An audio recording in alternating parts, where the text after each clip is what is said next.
I hope Is it that's working? working. Am I good to click on my Okay. one too? Yeah, If yours is okay, working? let me just try. Of course. Mine will Let's also ask take a chat. moment.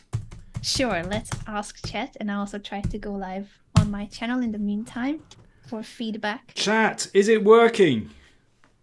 Hello, hello. Are we live Are we on YouTube and live? Twitch at the same time? Let's hope so. I hope so Apparently too. it's working. That's good news. Yay! Hello, Hooray! everybody. Hooray! Hello, Mr. King's community over on YouTube. I am on Twitch, but I hope that my end will be working too. I don't see anyone in my chat yet. It usually takes a couple of seconds. Oh, it's working here, definitely. So that's good. Look Okay. at you, pro streamer. Oh, pro streamer. Oh, from Anna. Thank you so much. Hang Pro on. streamer. Hang on. I can't. This is very confusing because I can't. I've got so many windows open. Now I can't see you. This is a complete. Okay, that's the least important. That's better. Now I can see you.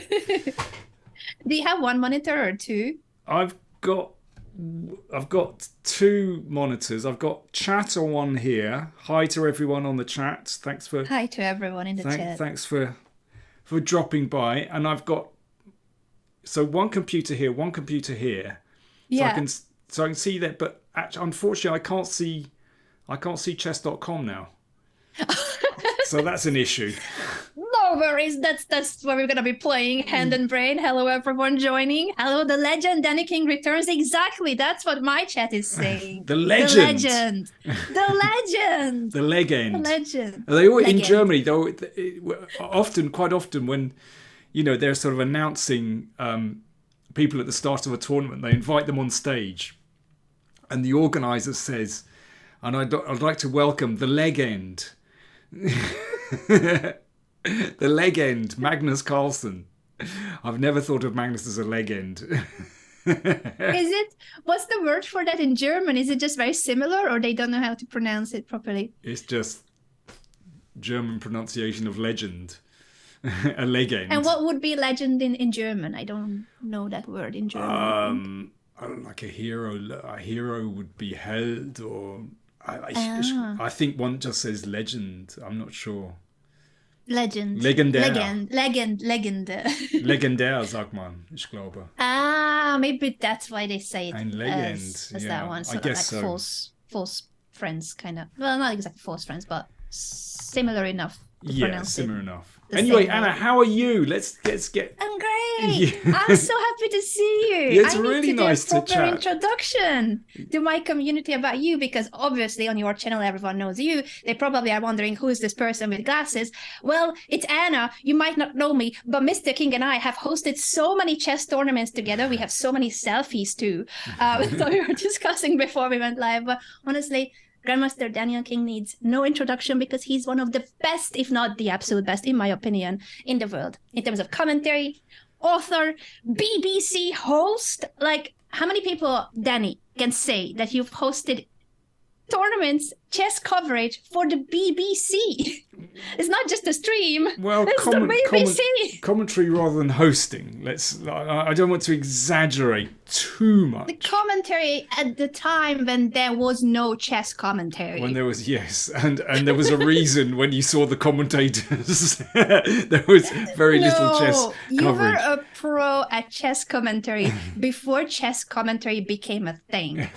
And that's honestly, that's legend status. Legend. Yes, legend. I'm officially a legend. No doubt about it. You're a legend. And another thing people need to know about Danny is that he always has perfect hair, which I hate, because whenever I sit next to Danny, or now virtually sit next to him, I'm just like the second best at maximum. Whatever I do with my hair. Danny, I went to the hairdresser on Tuesday to try.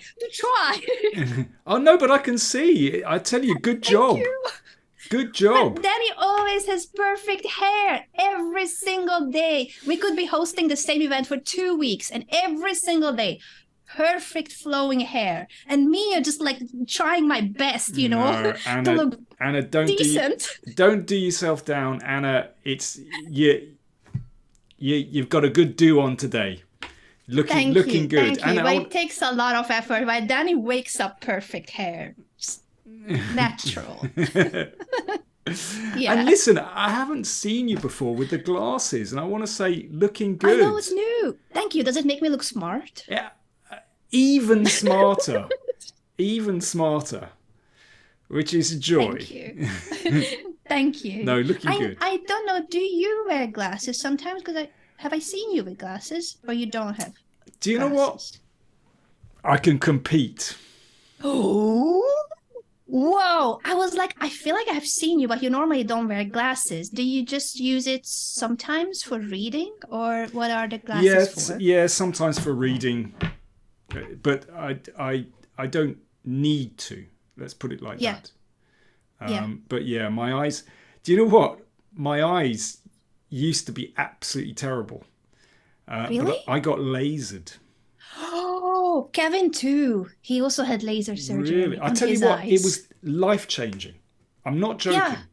Because he told me the same, but it's so terrifying too that they go in your eye with a laser. Oh, it was the most extraordinary experience I've ever had. I mean, this is like 15 years ago, long time ago. Yeah. It was a fantastic experience. But there was one moment, I just got to tell you one moment where so I'm in the operating theatre and this huge sort of machinery, this arm sort of comes over. And there's sort of 4 people around you and there's sort of a nurse and there's clamping your eyes like this. And the surgeon said, okay, for the next 30 seconds, I'd like you to be completely still.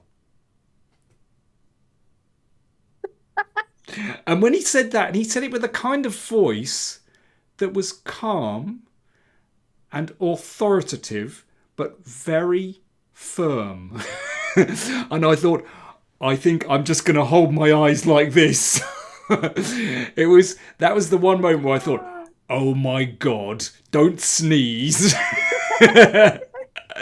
Jesus, the pressure. I know. And 30 seconds. I'm guessing those were perhaps the longest 30 seconds of your life. Well, it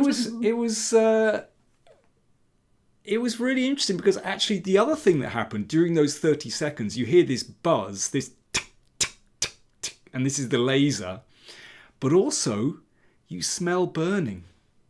Oh, your own eye burning. I know. This, as someone says on the chat, this is just to encourage everyone to go for surgery. Okay, it's a risk. You take a risk. You're really selling it. You're really selling it, Am Danny. I selling it? Yeah, this is a bit scary. But oh, goodness me. But I was very fortunate that the outcome was really good, actually. So things I used to, I like swimming. I really love swimming. Yeah. And I'd go to the swimming pool and I'd think, hang on, do I know that person? And it was very embarrassing. So I go up to someone who said, hi, I'm friendly. I like to be friendly. Yeah.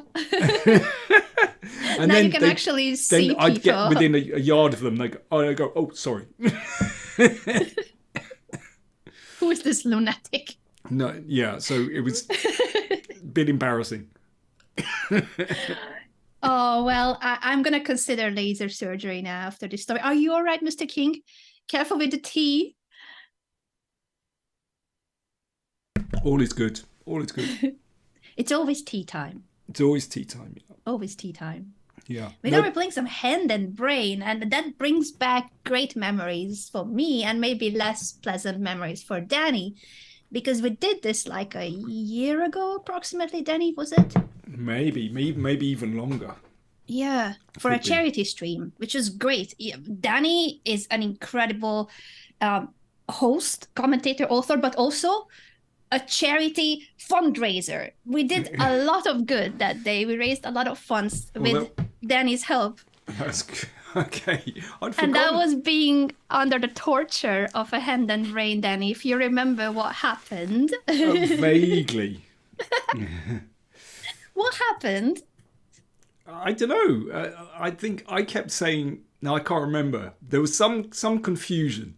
A little bit of confusion. A little bit.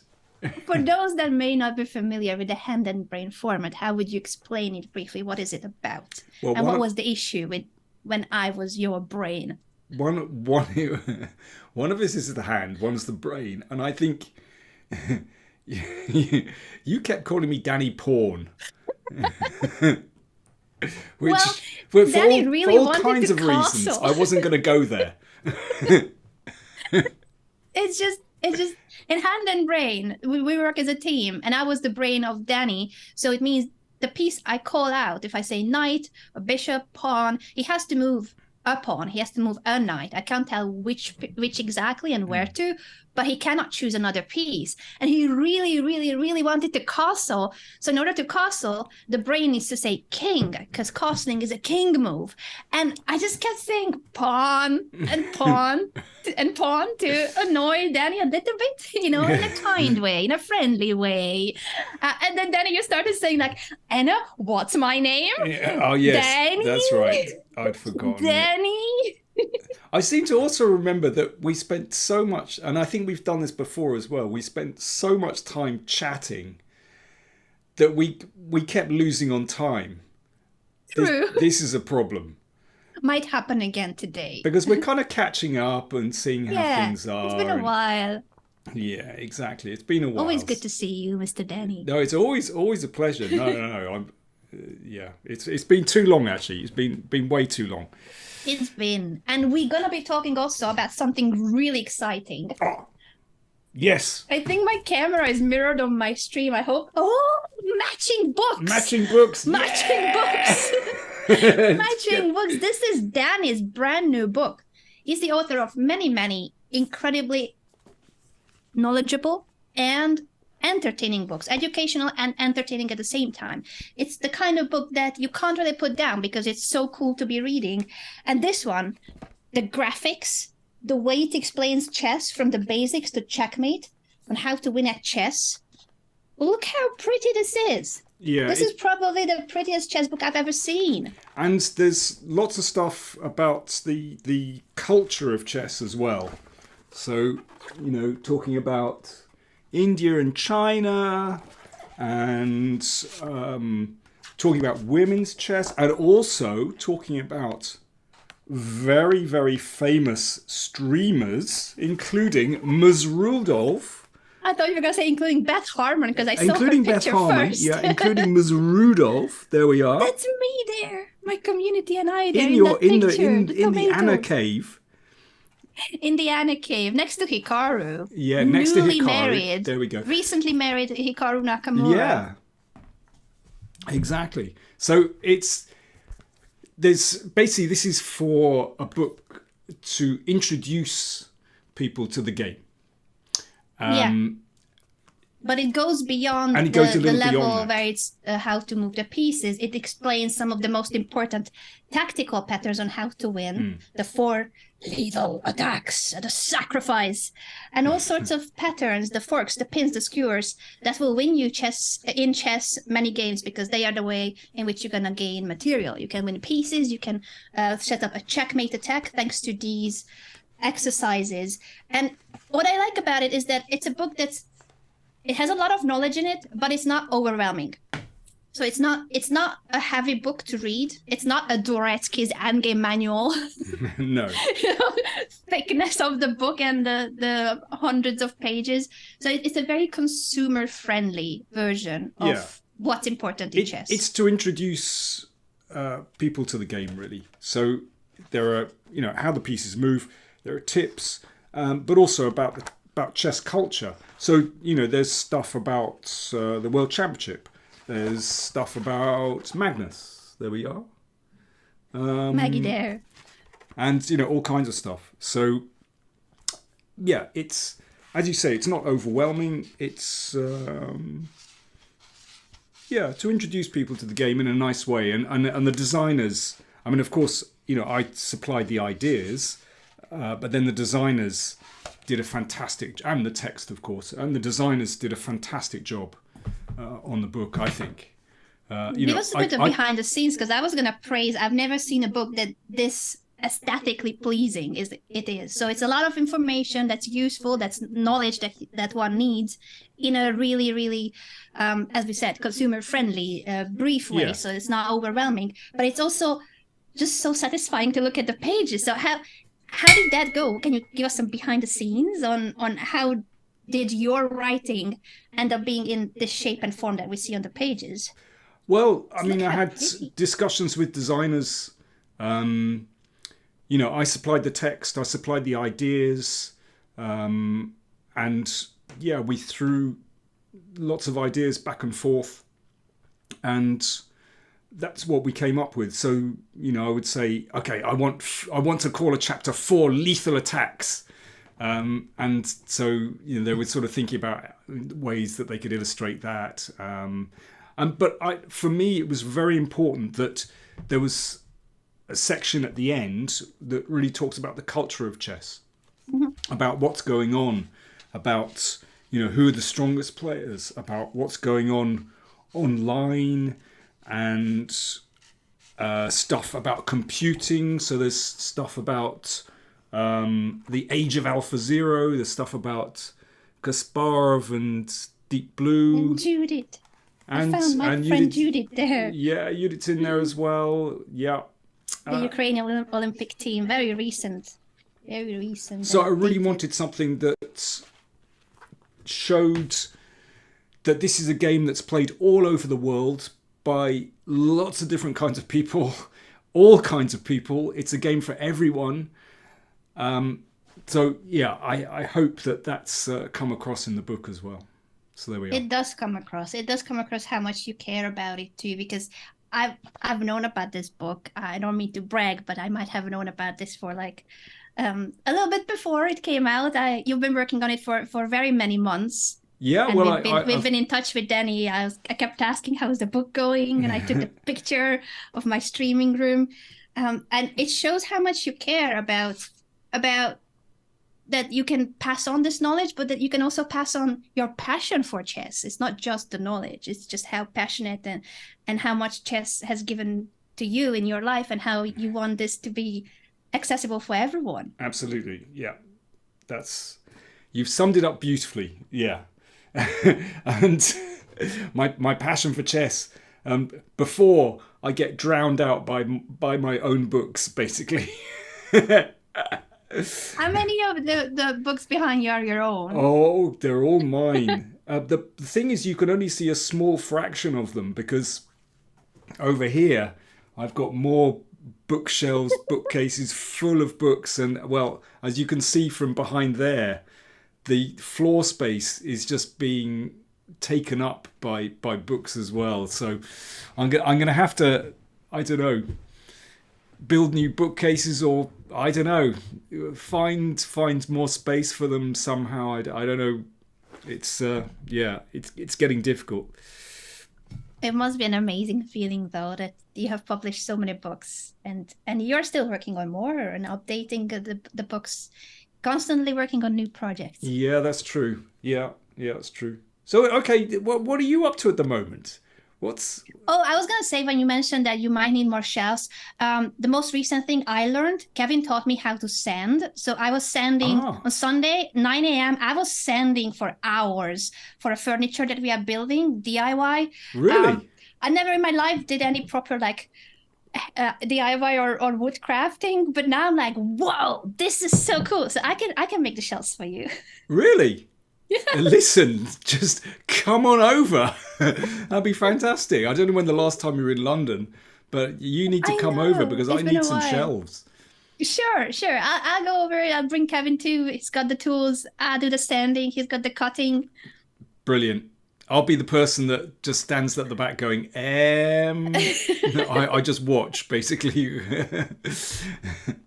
No, that'd be fantastic. So, okay, you're getting into making furniture. This is brilliant. Yeah, that was just our pastime activity, but I thought I would brag about it, because it's not what I normally thought I would be capable of doing. It feels really good to learn new things in any other areas. It's just like the world has so much to offer, and we have this I guess, the luxury that we can choose what we want to, where we want to take our interest, even if it's for a shorter time or longer. Like chess for both of us has been a lifelong interest, Yeah. but there's so many other things that can be pursued as hobby. Okay, but that's or brilliant. pastime. So that's something that's really nice and practical. Yeah, Thank love you. it. So Thank you. what have you made recently? What's your latest? Oh, well, I've only just started learning, so I can't really say that I have like an entire library made, but it's going to be nice. It's going to be like a nice bar top out of wood. Oh, And the entire thing we glued together, the planks. So we cut them, we sanded them, we glued them together. We made sure that the edges are like super neat, and we're going to varnish them. I don't even know the proper terms, Yeah. but it's the several stages of wood crafting that I'm learning right now as my Absolutely. hobby. yeah, that sounds great. You know, my sister-in-law, my wife's sister, Yeah. she lives in Australia, and she has a business restoring furniture. Really? Yeah. Oh, that must be so cool. Seriously, she does really well. She produces absolutely wonderful stuff. So she buys up old furniture and restores it, and sort of.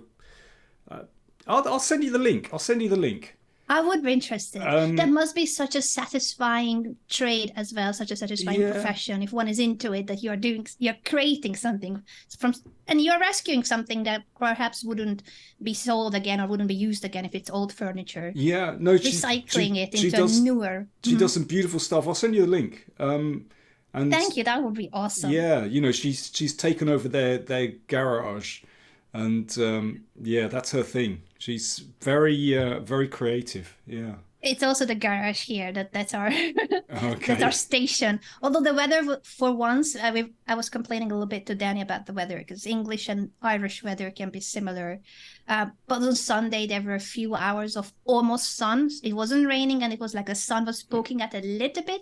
So we took the table outside, like, we could go outside, and I was sending outside, and there was a butterfly flying around me. I was like, oh gosh, this is so nice. Yeah. Just standing there at 9 a.m.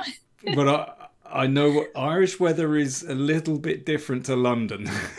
Is it? It's a lot wetter in Ireland. Oh golly.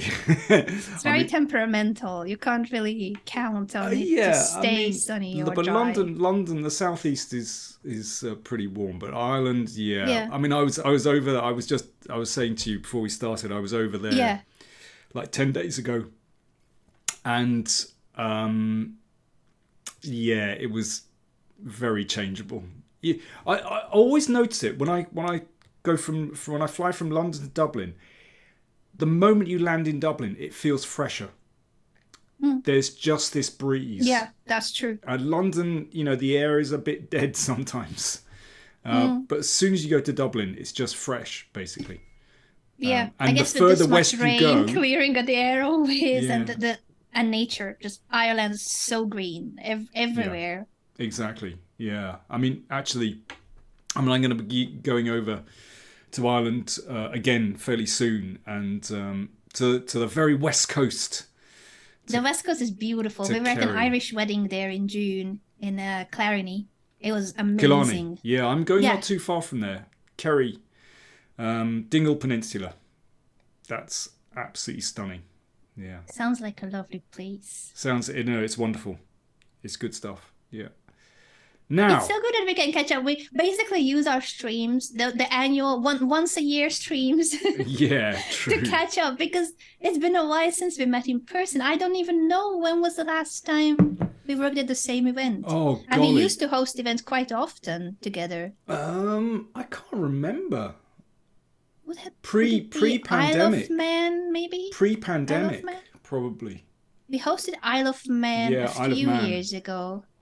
Definitely pre-pandemic. Yeah. Yeah.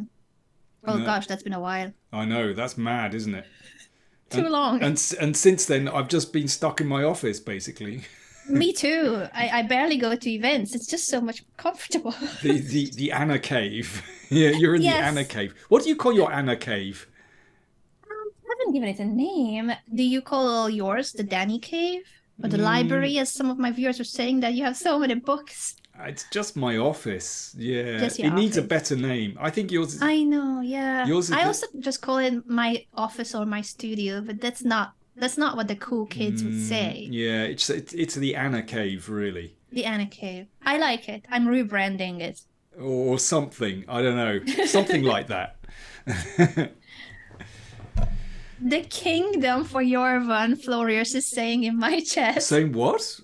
The kingdom. You The should kingdom. call your office the kingdom. Welcome to my kingdom. Yes, it's not a very large kingdom, but yeah.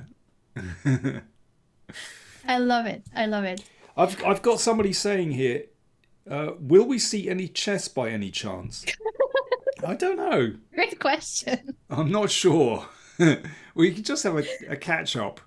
I mean, how is Ireland? Ireland's, I mean, apart from the weather, are you having a relaxed time? Because when I go to Ireland, basically I switch off. And it's such a great feeling. I just feel, I don't need to do anything particularly. I just feel like I'm on holiday. Yeah, it is true that it's really relaxing to be in such a like full of nature place. I do have to work from here if we are staying for like more than a few days, so it stops being just a holiday, unfortunately. Yeah. But we do go on when it doesn't rain like crazy. We like to go on long walks, and even walking just anywhere in Ireland, you feel like you're almost in a national park. Yeah. I asked Kevin when he was driving me around one of the first times I came over in Ireland. We were just driving on this dual carriageway outside Cork, and I asked him like, what is this national park called here? And he was like, what do you mean? This is just the dual carriageway. Like it's just trees, but it was so green and everything was so spectacular. I thought that we are in a park. It was just a road. Yeah. No, but it's true. I mean, I always find it very interesting if occasionally I fly to the west of Ireland. I mean, normally I fly to Dublin, and then we either take the train or we drive down.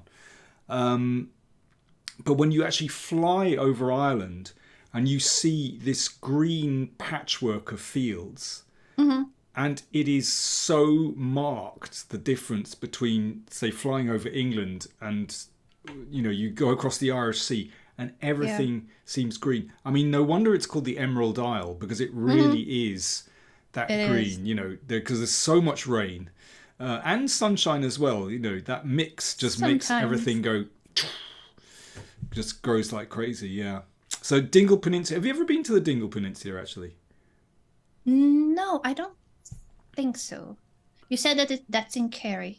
Yeah, there's like South Kerry, North Kerry. There's one peninsula there that's like the Ring of Kerry, and then the North Peninsula is the Dingle Peninsula. So if you go to Tralee and turn left.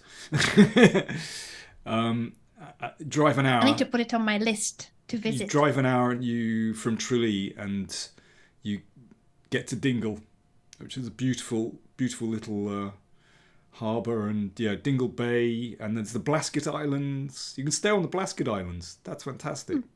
That's the furthest west you can go. Next parish, New York, they say. Furthest west you can go in Ireland. And I had no idea. I need to visit more the west of Ireland. I stayed the night. You can actually, it's not inhabited anymore, but there are still some old ruined cottages there, and you can stay there during the summer. And we stayed the night there. There's no electricity. It's really, no electricity at all. It's really basic, yeah. I mean, it's not inhabited, but during the summer there's like they offer cottages. You can stay there. Wow. And it's at night. Apart from the howling wind on this island, you can hear this eerie lowing of seals. So you go down to the beach, and there are hundreds of seals on the beach. Oh my god. And at night, it's like you hear this.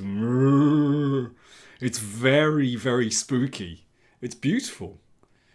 That's quite an experience. Oh, I'm it putting really it down on is. my list to definitely go there. It's amazing. Maybe even next week. Who knows? Oh, well, listen, If we manage to escape. no, yeah. If you escape from the Anna cave, then see you in Kerry basically. That'd be great. Yeah. I'll suggest it to Kevin. I think he would like it too if we have the time. It's been a very busy time here, but if we manage to go, that would definitely be an amazing spot. And of course, to see you in person. And indeed, yeah, to see you too. Now, are we going to play some chess, or we could? I guess we could give in. We could give in to the pressure of what we actually wanted to do. Thank you everyone for listening to our stories and catching up too, because it's always nice to see Mr. King. It's always nice to chat and catch up on life, but we also want to see him suffer. Because you want to see me? Danny, will you take on the role of being the hand? Okay. Yeah, I mean, the only time I play on chess.com or online at all is when I'm doing streams with you. Oh, so this is a very exclusive time of your life and exclusive content for us. Oh, if you want to put it like that, that's fine. Yeah. Hell yeah. Absolutely. Now, this is a once-in-a-lifetime opportunity for you guys to play against Grandmaster Daniel King. I've just brought up your profile on my stream so that people know what to type in. What time control are we playing? And maybe it should be unrated, I guess, because it's hand and brain. Oh, yeah. I would say as slow as possible. Yeah, we need time to communicate exactly. the pieces. Yeah, and now I've got to. I wonder if I can sort out my windows because You said you don't see the chessboard. Yeah, this is a slight problem. Blindfold chess, hand and brain blindfold version. Yeah. Okay, I can see. Okay, wait a second. See, I've got all these windows, and it's just totally confusing. Can I help in any way? And you can, if you have the zoom on one of the screens, you can also just put that down or like put a window on top of it. It will still be capturing it. Yeah. Unless it's like a screen capture. Is it a window capture? Yeah, I think it's a screen capture. So I fear that if I start messing with the windows, it's going to mess up the streaming on YouTube. But anyway, so I might have to see the board. I think I'm following you. So do you want me to play if you can't you see? You play. I think it's okay. Hopefully, I'll be able to see the board at some moment. You don't see that at all at the moment. We could take a quick moment to see how that could be fixed, because one way or the other you will need to see it. I can help. We could see if you move. Okay, I can see you and Anna Chess. Anna Rudolf there. Yeah, Anna_chess on yeah, chess.com. exactly. So I've got that. So, but presumably the board will appear when. Yes, if you follow me. Am I following? I think I am following you. Cool. So people will be sending me the challenges. Means you are the brain, I'm the hand. You are escaping this time from the many pawn moves. So I'm okay. So I have to nominate the pieces. I suppose we can always flip it around, but you might need to school me through that. That's all right. Yeah, we could start with me playing first and then swapping. Okay. What time control? I think we need increment for sure. Oh, definitely. Yeah. What do you feel comfortable with? 10 plus 5 being suggested by Izzy. What do you think of that? Or is that or should we have sounds fast to me. What if we flip it? What if it's 5 plus 10? What if the increment is bigger? Because we always need to communicate the piece. Apologies by the way if I'm sneezing. It's a bit of allergy times. Oh. I hope not to be sneezing much. Should we go 10-5? 10-5, sure. Let's try 10-5. Right, now let's see if I can see the board. And anyone who wants to play against Danny and me, please send me a challenge on chess.com. Anna_chess is my username. 5 plus 10, no, sorry, 10 plus 5. I don't know what I'm saying. 10 minutes. with a 5-second increment, unrated challenge. That would be great. I see a challenge from Jesper. Shall we go for the first game and try to beat Jesper?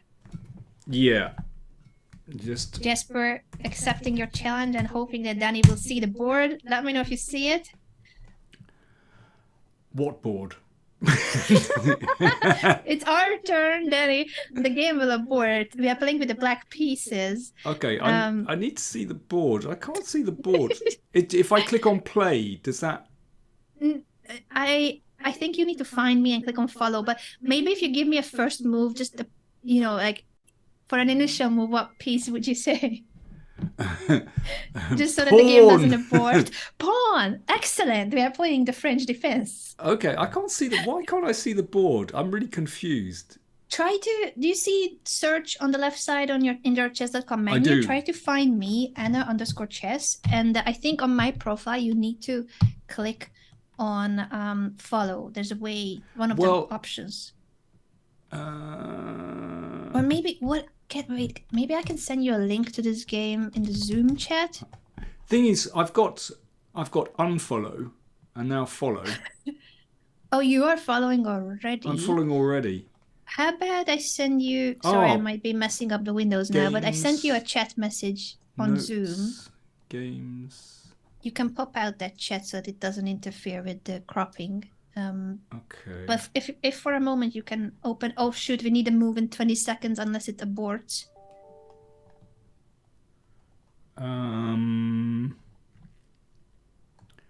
Oh, now I've got the board. Great! Quick! Piece! To move! Pawn! In 5 seconds! We did it! Oh, it's not moving. So you see it? You see it now? No. You don't? It's our move. Our pawn on d5 was captured. Oh, hang on. So, hang on. Are we black? Yes. So, give me the moves so far. e4, e6, knight f3, d5, e takes d5. So, e4, e6, knight f3, d5. And they've taken. Yes. Well, we probably need to take that back. So, what piece do I move, Mr. King? I can't believe this. Why can't I see this board? Did you click on the link I sent you in the Zoom chat? Maybe try that. Yeah, I did. Curiously. And it doesn't show anything. How can I share the game? How about you go play... Could anyone in my community send a link in the chat that could help? I thought I sent one, but maybe it's not the same. I've clicked on that link, but it doesn't... All I'm getting is a blank board. Oh, actually, yeah, Shoko is right as well, that you could go and find me among your friends. And then when you click on me in your friends list, it should be on the top. That is the game I'm currently playing. You're right, Mr. King.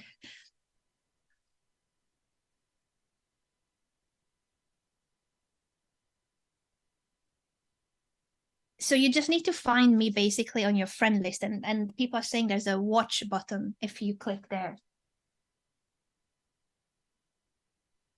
Thank you, Jesper, for the extra times. We will be with you in a second and make a move.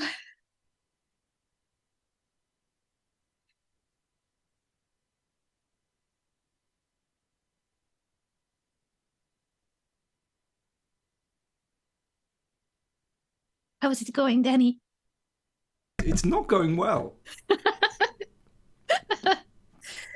Do you see your friends on chess.com? If you go to your profile, so your profile is the big chess.com button.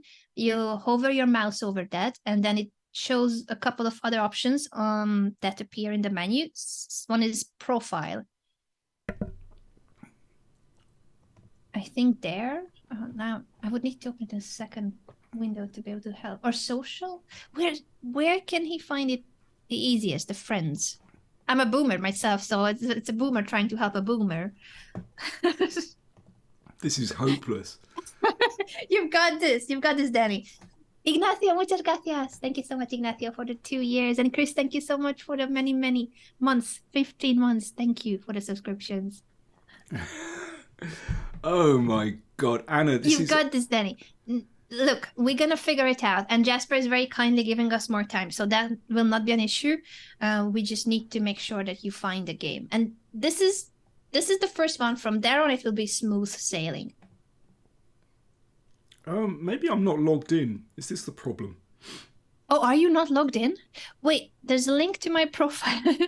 So basically, type in your URL, chess.com/member/Anna_chess.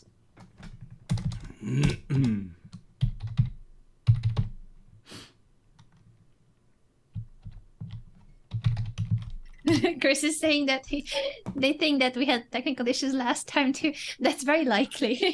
It's just my average stream, even if I'm streaming on my own.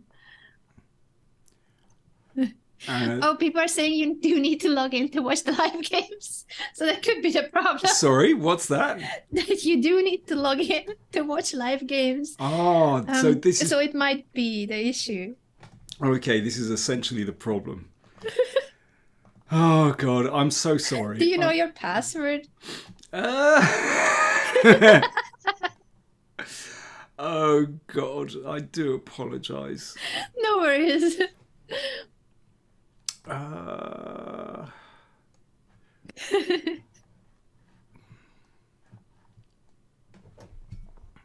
Okay, the thing is, I'm on chess.com and now I can't. Oh no, it says I'm logged in. Yeah? Okay, cool. Then I think. Can you go on your profile just to make sure that you're logged in? Okay, I'm on my profile. Yeah, you're on your profile. Hang on. My viewers are trying to guess your password. Nidorf Love, Danny123, Power Play 200K. How do I know if I'm logged in? Oh, no, sorry, this is so pathetic. Wait, let me open your stream. We're gonna take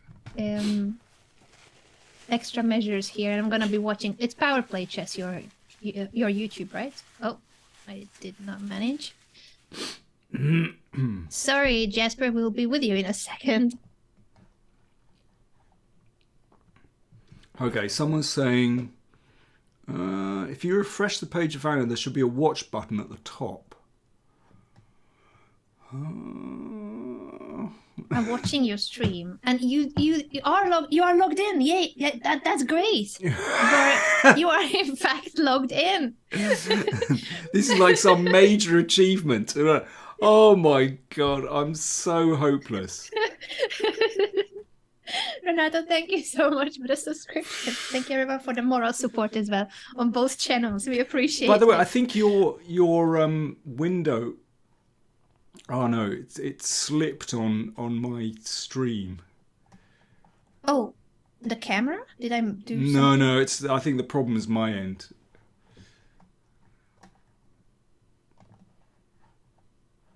Oh, No. that's all right. It's not too bad. Oh, it's not- you can it's you not can too make bad. it bigger in OBS.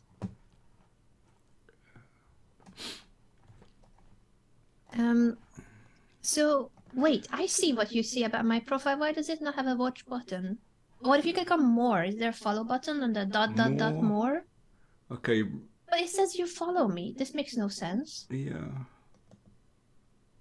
Hmm. It says no games in progress. What? I think I need to refresh somehow. So how do I refresh the screen? Maybe just refresh the browser. Okay, I'm doing that. Aha! Is something Is happening? there a watch button? Yes.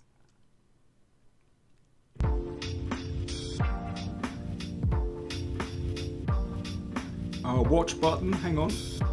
Yeah. Okay, I've got a watch button.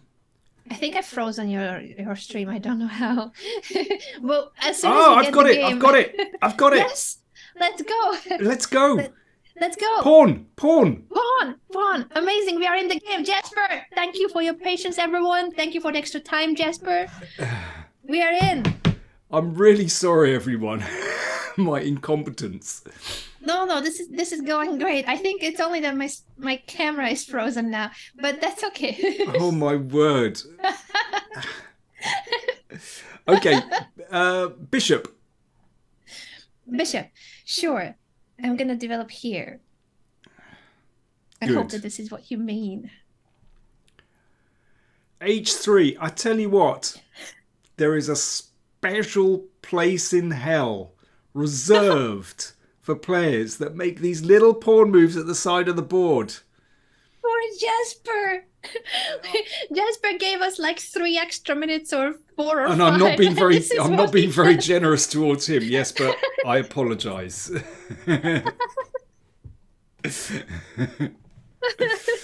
Okay. Jasper saying in the chat, point taken, smiley. Okay, Jesper is a lovely fellow because that was harsh but fair. Okay, so we need to make a move, of course. Yes. What do you think? I think I can't tell you. Oh no, I've got to say, haven't I? Yeah. Okay, knight. Knight, sure. I like it. Developing. We might even castle someday if I'm given the opportunity. Not everyone gets the opportunity. Pawn. Yay! We do the same. We deserve that spot in hell. Oh, I see. Oh, yeah, Anna, your camera's frozen. Yes. But it's okay. We can fix that too. If you go to your OBS. Yes. What do I do? Actually, sometimes it happens to me. Can you tab into your Zoom? Sometimes it's just that you might have clicked out of Zoom. If you use Alt-Tab and tab into Zoom, it might fix it.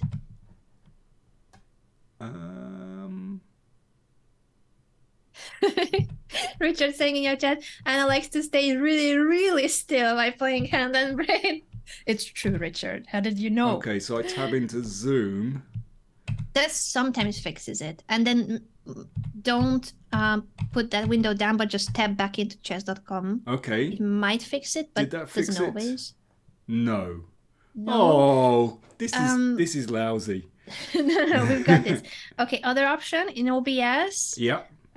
You might need to deactivate and reactivate that capture of the Zoom call. Is it the screen capture? Is it the window capture? You said screen capture? Yeah, it's the window capture, I think. Oh, window capture is fine. That's not too difficult to No, what do I do? redo. Right click? Right click and I think, wait, how is it? Properties. Wait, how is it? Let me try to find it in my one. Okay, Anna, properties. I thought it was in properties, but maybe not. Double click on the Zoom capture in your OBS. Just left double click and then see if by switching what it captures, if it will make it move, if it will activate it.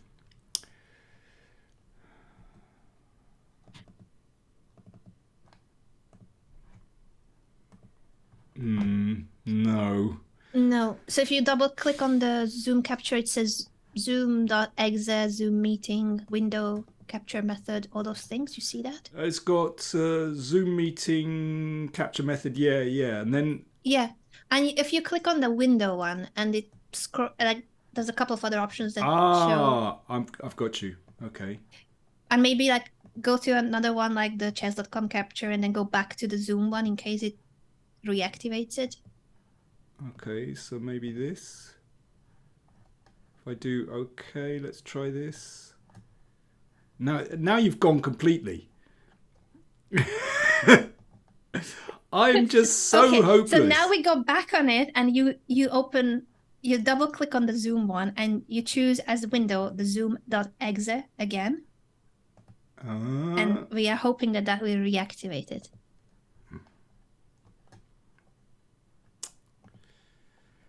You've disappeared. Learn IT with Anna and Danielle. Yeah, that's the stream that we are currently hosting here, everyone. Welcome to today's tech support. I'm usually the one that needs support and all the tech help, so I can't believe I'm the one trying to help you. But we've got this. Danny, we've got this. You're going to capture it again. You see the plus... the plus under the sources. There's a plus sign. Yeah. Okay. So you click on that Yes. and you choose window capture. Window capture. Yes. And there you're going to choose zoom again. Okay, so I put in zoom. Okay.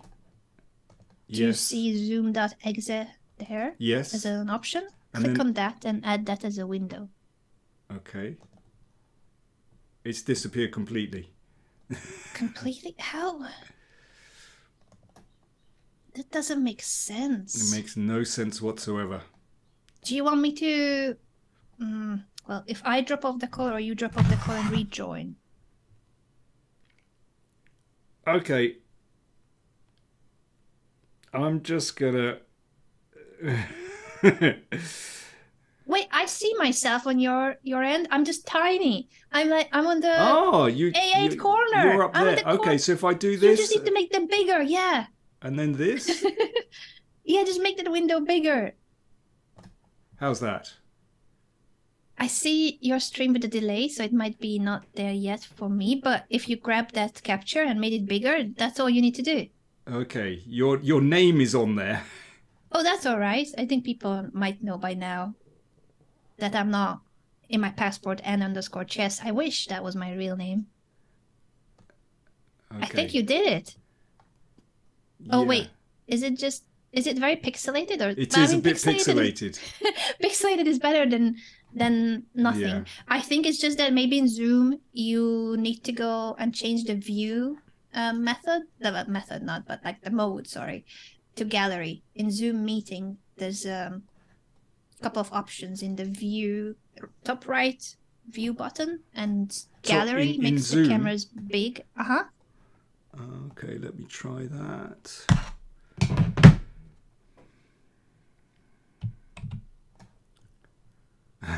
Because I think it was just this mini version of the camera that sometimes is on the side as a bar. And if you go in Zoom, make Zoom full screen and choose view. This is just... You got this, Danny. You got this. I tell you what, normally, okay, I have my tech issues, but when I'm sort of in full view of an audience, and I tell you what, pressure... I know the feeling. But see, I'm so calm because this happens to me every day. Really? So, yeah, streaming is all about sorting out tech stuff live on air. I'm booming. I don't know what I'm doing. I click here, I click there. I need to restart. Okay. You end up realizing So that's all about it. So Zoom is there. Yeah. Now, where do you I make go? it big screen, the Zoom, and you click on View Gallery. View. So that you see my camera big. Because I think it's just too small, the camera at the moment. I can't even see view. Oh, Really? yeah, here we go. Yeah, you Gallery. got it? It's on gallery. Oh, it is on gallery? Yeah. Why is it so small? Did I freeze again? Oh my gosh, I don't know what I did.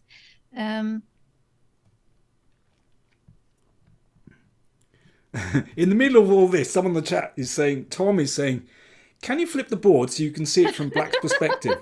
Okay, one thing at a time, Tom. I'm just about to... This is system overload. I froze again. Oh god. Maybe we should try to close the Zoom again and reopen because somehow it froze. I don't know why it freezes. Oh, is freezing a constant problem? Did you click somewhere else from Zoom? I think to me it happens when I use a different window after. Yeah, maybe if you exit Zoom and come back. Oh, With the same link, I'll let you back in. It might just be, I don't know. It's acting up. okay. So, all right. I'm going to click off Zoom. And you come back with the same link that I sent you. Are we still playing the email. game, by the way? I think so. Jasper, thank you for the Do we eternal have? patience. Our time is ticking down. Listen, why don't we? Jasper's giving us time. But we might need to restart the game, yeah. let's just make sure that you're seeing the board and that the cameras work. We will fix that, and then we can play. Okay, I'm going to leave Zoom. And and come back with the same link. Okay. Bye. See you in a moment.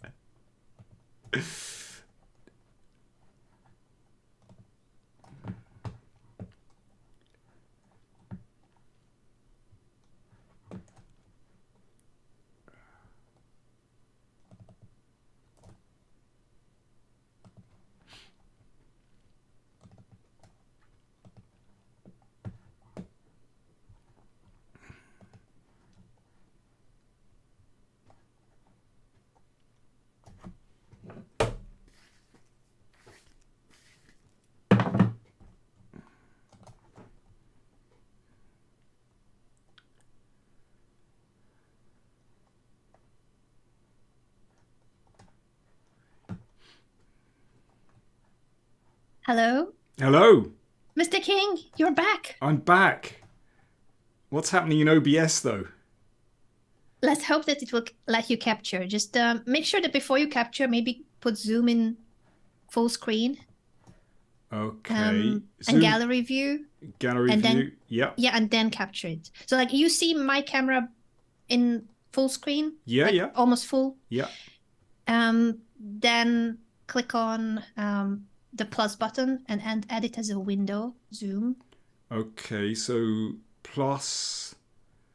Okay, I've got plus, and now what do I do? Then you say window capture. Window capture, yes. And then you choose zoom.exe. Zoom.exe. It should be on the list, right? Among the windows you can choose. Okay. So, and then I do OK.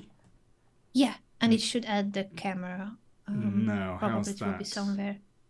Do you see it somewhere, even if it's in the corner? Now I've I've got the both of us in gallery. Hang on. It's good if it's both of us. Yeah, you just need to crop it. Or you can... Oh, yeah, that's perfect. That's it. That's what you want. And to crop, I think you press Alt and you then grab the edges to what you want to cut off. So Alt. So you just push it toward my camera with Alt. Beautiful. Yeah, you make it smaller and you crop. We can do this. Yeah, you've got this, Danny. Okay, then what do? Do I just leave it? Yeah, make sure to not put it down the menu. You just tab out of it, but don't touch it. So it I will tab freeze out again. of it, and then I can expand. How's that? I mean, so crop it and then you can make it bigger or smaller. What I meant with OBS, once you have the camera cropped and the size that you want to match the other camera, so the two cameras about the same size, then we're gonna tab back into chess.com if you don't see the board at the moment. Okay, how's that? I think that's good. Can you actually see this? I see how you're moving it. Yeah, I see it with a delay. So on my end, it was still small, but I think as long as it's about the same size, it will be fine. And now in order to not have it freeze, I think you should just not touch Zoom. You tab into the browser where you have chess.com. Okay. That's fine. Right. So, those of you watching on YouTube, can you actually see it? Can you see everything? Is it looking good? I'm watching too, and it looks great. Oh. We can even flip the board, and I think people were saying just so that you hide the evaluation bar because it might give us an idea. Not that Danny, with his grandmaster title, wouldn't know who is better in a position. Hide but the eval bar. I think they wanted you to just disable the eval bar. That's on chess.com. But so don't touch Zoom or OBS. You just tab into the browser with chess.com's game. Yeah, so Alt tab to go to the chess.com Okay, window. I'm there. I'm on chess.com. You're there. Cool. And then you can disable the evaluation bar and flip the board. Okay, how do I disable the evaluation? There's got to be on the right. I think somewhere on the right side there's an option. Oh, yeah. The wheel, probably. How is it for those of you who are watching? Because I'm playing the game. I don't have a bar Okay, myself. maybe we should just play the game. Okay, yeah, and flip the board. You can flip it with the wheel. The wheel. There's an arrow pointing up and down. That's the flip the board. Really? Yeah, so the cog wheel next to the timer of I guess Yeah. my timer. Okay, And flip then- the board. Play sounds. Da da da da da. No. Oh no, so you don't need to go into the menu. You just go hover over that wheel, but don't click it. And then there's an arrow up and down to flip the board. Oh, okay. Got it. Yeah, beautiful. Ah. We are ready. I'm so sorry, everyone. I feel so We're good. completely We're clueless. Well, this is, I think, also interesting for people to see because they consider title chess players as, we know it all, especially grandmasters. I don't know it all. I'm an international master, but grandmasters know it all. But there's other fields in life that might still be a little bit more difficult. But Danny is great. He has managed to fix everything, and now we're good to play the game. Oh dear. You got this. I never This used. shows the human side of grandmasters. Yeah, I never used chess.com, so there we are. Okay, listen. Yes, but I'm so sorry for being completely clueless here. So You say this, and then we're gonna crush all of our opponents. And I think that's what's gonna happen in the second half of the stream. okay, should we play a move? Yeah, maybe that could be a good idea. It would be a blessed relief. So, I'm gonna say pawn. Oh my god. Is this the pawn move you're thinking of? Oh yes. We're going bold and brave here. Oh yeah. Bishop. Oof. Come on. Double pawns. Let's just do this. Now. What do you think? Knight? That sounds good to me. I'll go here. Oh, actually, I don't think this is the knight move you wanted. I think you wanted to play knight e4. Oh, maybe. Oh, I thought too late. I just went autopilot development.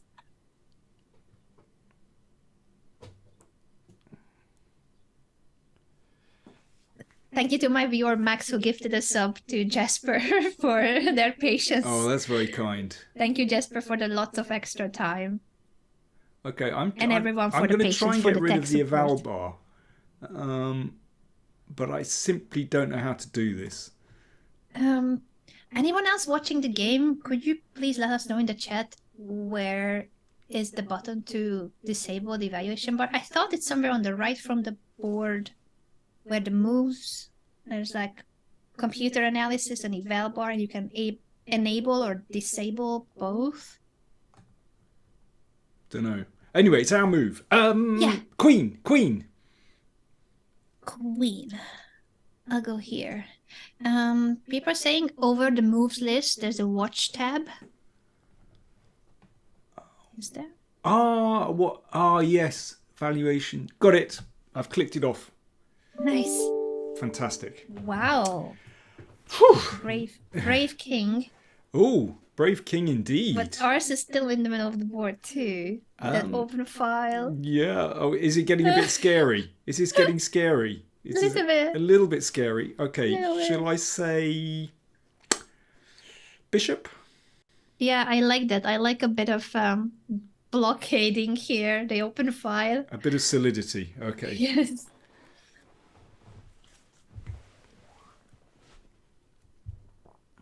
Right. Finally, I think we're there. Good. I'm gonna say king. You say king? Did I hear said that correctly? king. Yes. I think Danny wants me to castle into this really advanced pawn structure we have on the king side. Or he might want me to castle queen side because it's so safe. Exactly. But I almost caused a heart attack there. You certainly did. But I Mission think accomplished. I think you were kidding, Anna. How do you know? I also could have played king to d7. I missed my chance on an almost bone cloud approach. Oh, yeah, we could have gone full bomb cloud. That's true. Yeah. Now, how's our time? Oh, I see. Our time is just ticking down. So we need to move fairly quickly. Okay, I'm going to say... I'm not sure what I'm going to say, actually. This is tricky. Pawn. Pawn. I think you might mean this pawn. I hope I'm Yeah, right. exactly.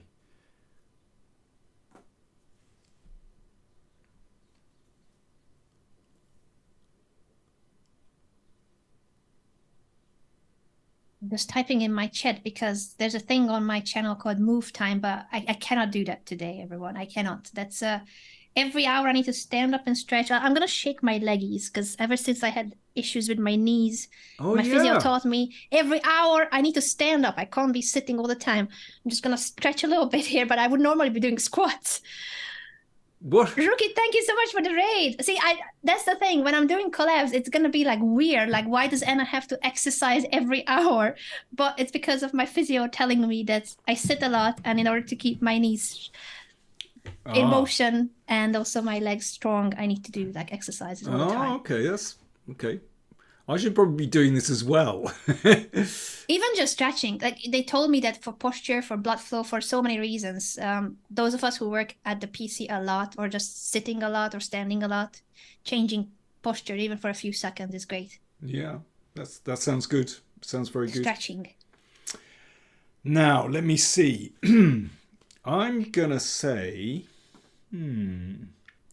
I'm just going to thank Rookie Redhead in the meantime. Norwegian chess girl, serious about chess improvement. We are very serious about chess improvement too here, right, Mr. Danny? Absolutely. Grandmaster Danny King is our guest today. We are also live on Danny's channel, and I'm showing the book, which is mirrored on my camera, but this is Danny's latest book, How to Win at Chess. It's beautiful. It's full of knowledge, but in a very, very consumer-friendly way. Nothing overwhelming, beautifully presented, all by Grandmaster Daniel King, and even me and my community made it for the last page about the world of chess, about streaming. Next to very Hikaru much here. so. Yeah, and thank you, Anna, for supplying the photo. It's a good one. It shows you in the Anna cave. In the Anna cave. Okay, I'm going to say pawn. Pawn. Let me see which pawn. I think. Do you want to trade and use the G file? Maybe. Oh, interesting. Or maybe not. Maybe not. Oh no, that's good. That's good. Yes, we've got the link to the book in exclamation mark Danny. Thank you guys for using the comment. It's on Amazon. You can also just Google How to Win at Chess by Daniel King. You'll find several shops where you can get the book. Yeah, Amazon. Just go to Amazon, basically. Or Pan Macmillan.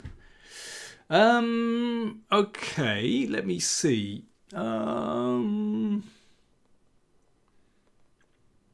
going to say king. King. Yeah. Mm-hmm.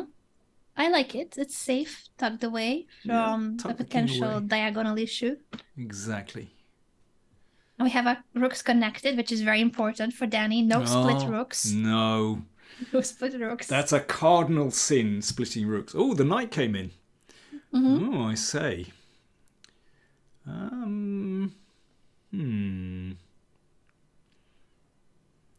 What should we do with that one? Good question. It's a good move. Jasper's giving us some. He's problems. Giving us a proper workout, and I can see our time is disappearing as well. Which is this is a potential disaster. Okay, bishop. We're gonna take it. Yes. No Botis gambits here. No. And then queen. I was thinking of queen move too, but I wonder if you mean what I think you mean. I think you mean here. Yeah, exactly. Since we don't have our dark squared bishop, now the queen takes over the diagonal, pressuring the g3 pawn.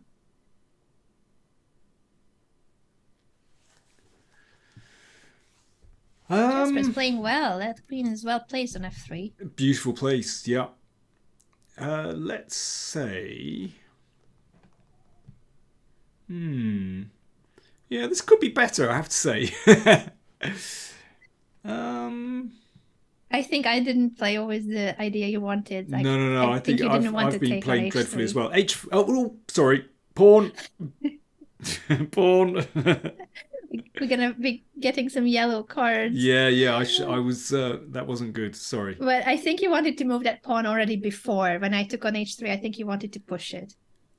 I kind of thought you were going to push it at some point. I think taking was fine. Mm.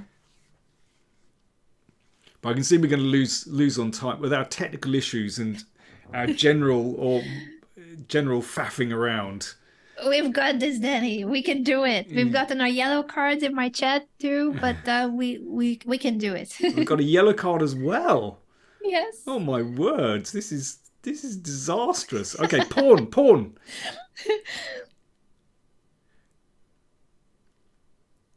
Rook. I think here. Yes. What you meant. In like Flynn. Yes.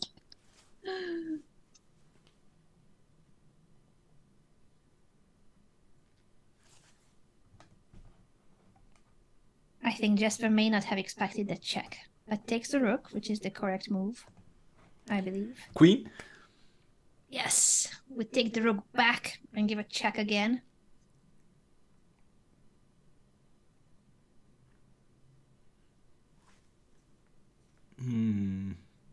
You saw the move, Jesper? I see. You see everything. And you are also in the chat at the same time. I don't know how people can multitask to this extent. Our opponent is also typing in the chat. Yeah? Okay, this is impressive stuff. Oh! Wow, that's brave. Yeah. I expected the queen blocking. Walkies. Oh, that's really... That could be pretty good, actually. That's not bad. Dunno. Rook. I'm thinking of two options for the rook move. I'm thinking of the obvious one, which is a check. But I'm also thinking of this one. Is this interesting? I think this is interesting. In a way. This could be interesting. I have my doubts for a reason, but I hope that it doesn't matter. Yes. I know what you mean. Now I'm getting worried. Yeah, it might not be as good as it seems, but it prevents king to d3, which was White's main idea against the check. Yeah. Interesting position. Mm-hmm. This is absolutely not cut and dried. G5, excellent move. That's the right move. Attacks our knight, and the bishop is guarding h3. Very so good. We can Knight. We're running out of time. Oh, where do we go? Okay, let's see. Does this make sense? I'm gonna hope it makes sense. Oh my word! What? I don't know. I thought we gotta start making it crazy with the king in the middle of the board. I think you're right. No, I think you're right. It looks very interesting. What a game! No, it's been a good one. Now should I be sensible? I should probably be sensible. Pawn. Thank you. I was going to do something completely bonkers there, but that's for another. I think I know what you mean. What move you wanted? Yeah. Maybe I should. I don't know. No, I think this is correct. Well, we can still do kind of that. It's all gone slightly out of control anyway, but very much out of control. Yeah. Now Jesper is thinking because this is a difficult one. Well, it's got to be a queen. I think it's got to be a queen. I'm just checking between the two queen moves. No, but I thought this was our main move. Whoa. And you were considering it earlier too, I think. Instead of taking on e4. Yeah. And queen g3 was the other option. But this looks like it's undermining the structure of White from the queen side.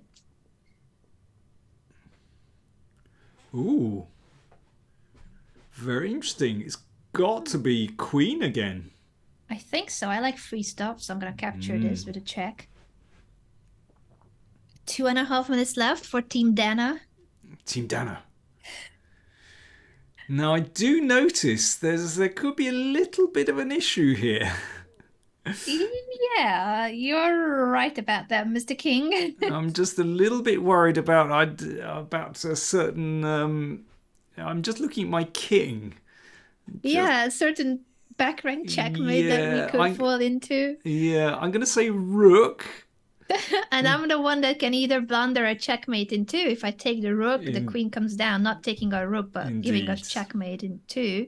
Or I could also choose to move the rook elsewhere, maybe attack this pawn on d4. Yes. Good move. It was a close one. It was a very close one. Decided on this, yeah.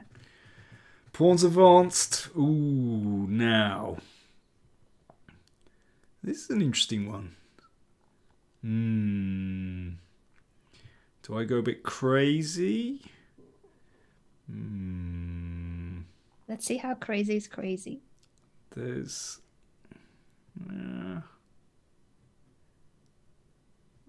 okay, I'm gonna say... I know what I ought to do, and I'm gonna say knight. Yeah, and even now I'm like, but there's these 3 options I'm considering. Well, mainly 2. So you tell me knight, but even like this, I'm not 100% sure on which knight move you fancy more. I like both. Okay. I'm gonna go this way, but knight d4 was also very tempting and maybe better. Let's find out. Has the knight gone too far?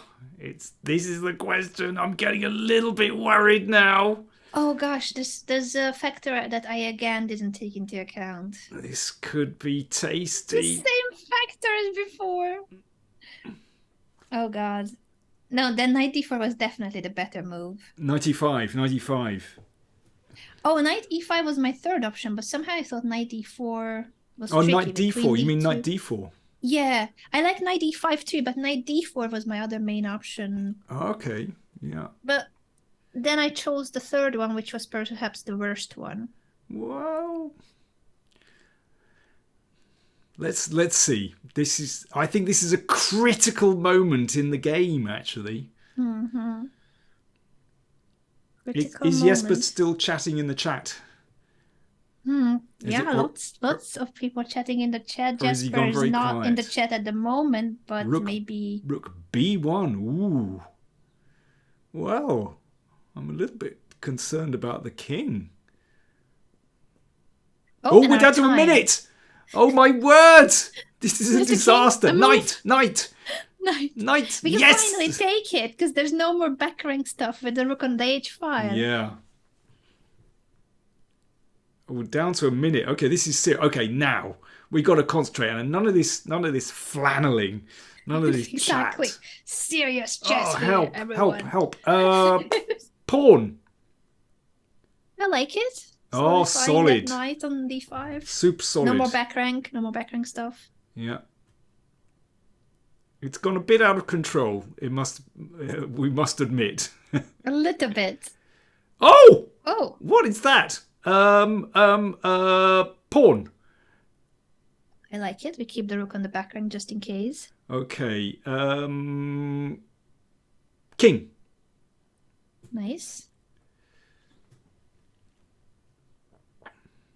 We're down to 53 seconds. 53 seconds. Up on exchange, but not much time. Pawn. I like it. Let's get rid of that potential queen.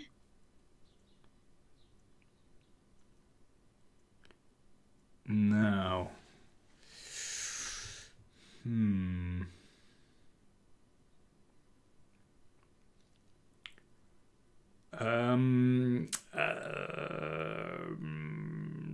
Let me see.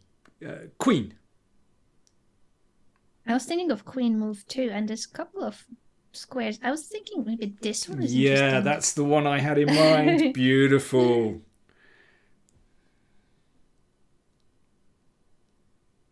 43 seconds, no pressure. And the thing is, 43 seconds in hand and brain is a lot less because we always need to communicate the moves. Okay, I'll try and be quick.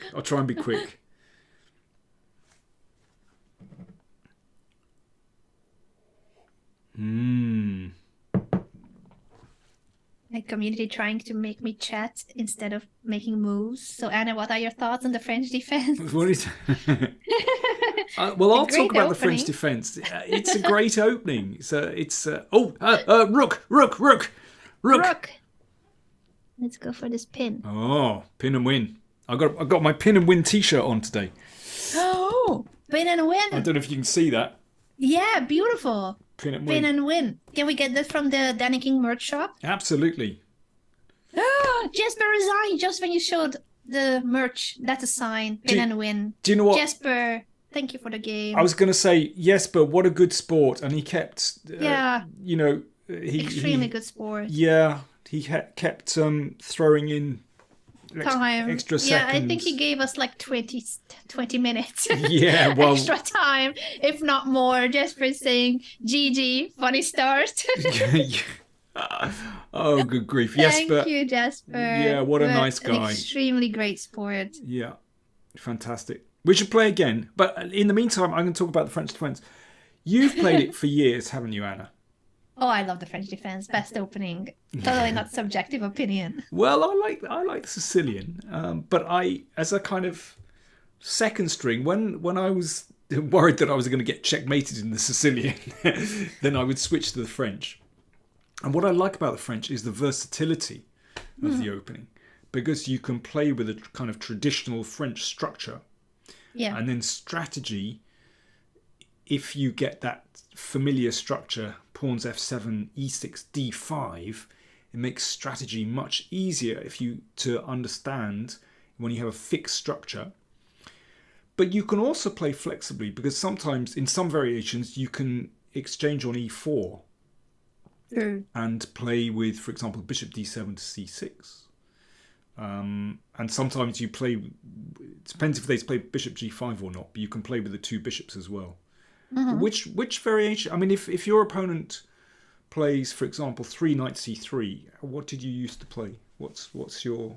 I tried everything. I played the French for so long that I played really? all of them. I used to go with bishop b4, and within bishop b4 several options. And more recently I switched to, well, more recently, when I still competed, I was playing the more classical knight f6 and usual main lines. I like the classical. Yeah. Me too. I started really, really disliking that I'm giving up my dark squared bishop, or I'm trying to play like the McCutcheon lines, but those are also quite risky.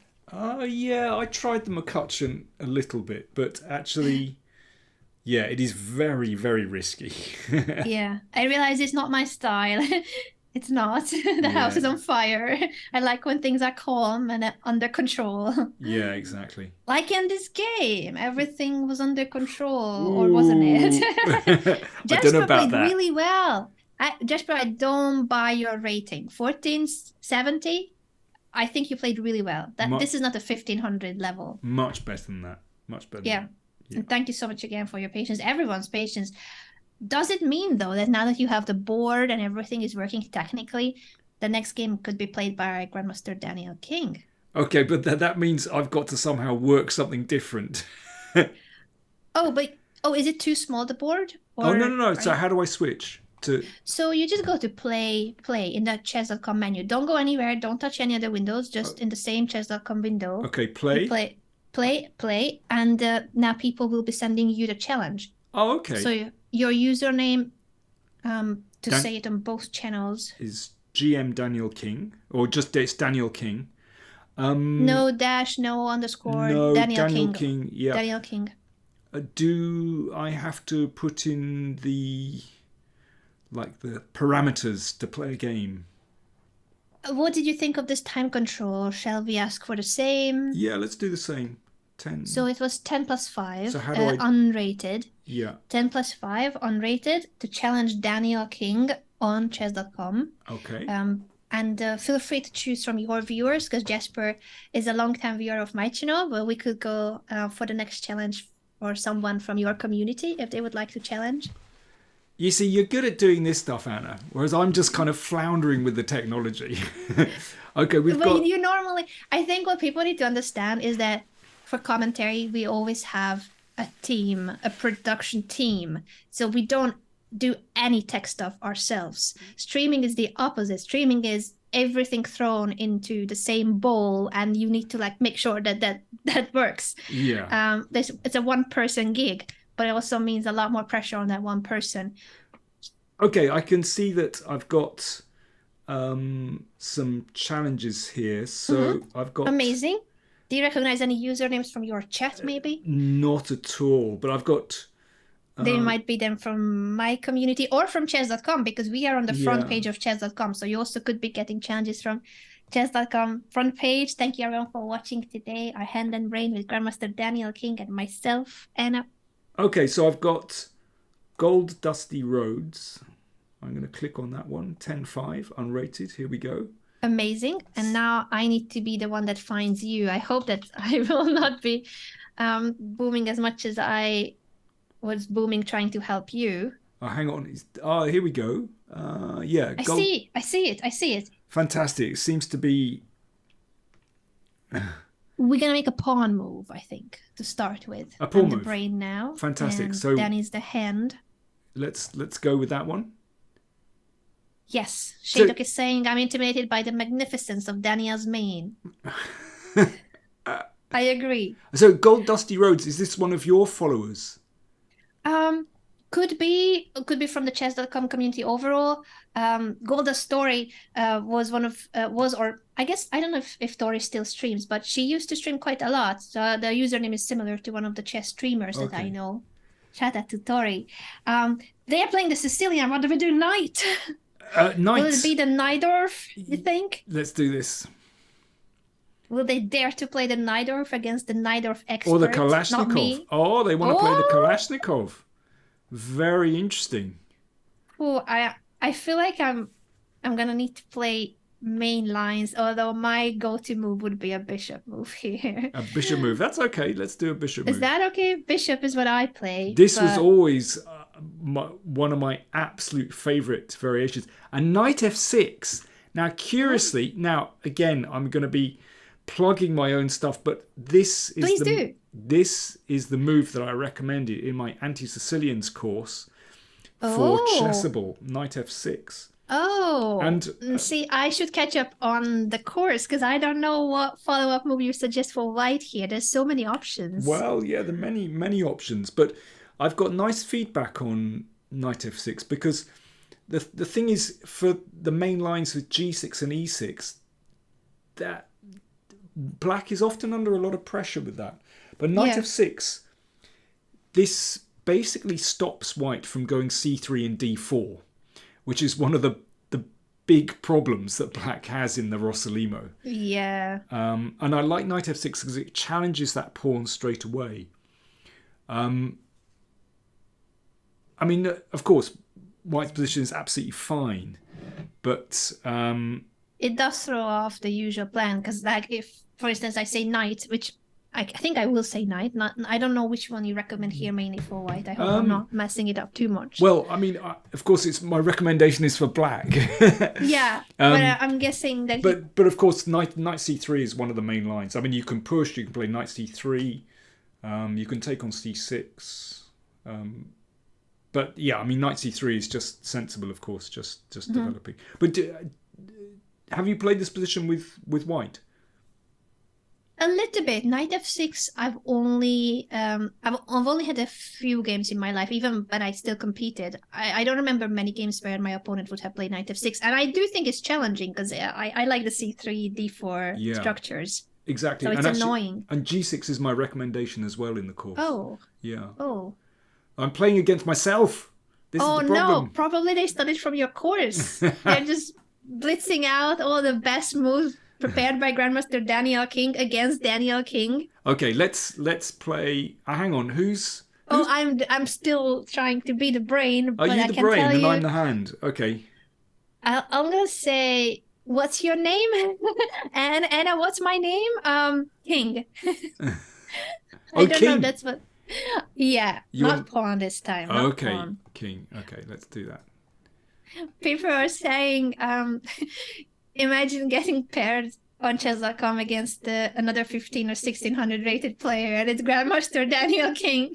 Because as you said, you don't really use your chess.com account or don't play online, so your rating is really low for your knowledge and expertise. I think the only time I've used this account is when we're playing Hand and Brain, and you can see that we haven't shone as my rating is so bad. And we keep playing unrated, so the rating will just stay. Yeah, it'll just stay as 1549. Yeah. My ego is dented. Okay, we need to move. Called your attention to it. We need to move. Rook. Oh, okay. I don't know these lines too well, but I'm gonna try to bluff my way Should I go it. Rook B1? The only other move. I also don't know if you normally recommend. Like, I can't ask you. I'm just hypothetically saying. I can choose to either keep the light squared bishop or take on c6. That in many lines that's an option, unless you are forced to immediately take. But like in this line, white can still preserve the bishop because there was no a6. There was no reason to. That's true. I mean, yeah, it depends. But actually, in this particular line, well, I mustn't say anything before. Yeah. Well, I'm gonna say bishop, and you have the choice because you can do what you want with the bishop. I was gonna take. I like taking, but I wasn't sure if you recommend the same. No, in this particular line, I think it's a good idea to take actually. Okay, over to you again. Pawn. Oh, big choice. Very big choice. Luckily, it's not on me. I just need to say pawn. Yeah, okay, I'm going to do that one. Super solid. But, and this particular type of position where black recaptures with the d-pawn, I think is absolutely the correct way for black to play. I agree. Because, you know, as I said earlier, the idea that white has expanding in the middle with c3 and d4, I think, is an issue. But this way, when you recapture with the d-pawn, it's just not really a problem. Yeah, absolutely. Black is doing great. Gold Dusty is taking a bit of time here, considering the next developing move. I would guess bishop from their side, but maybe they don't want to be challenged whether they would give up that bishop if they were to pin.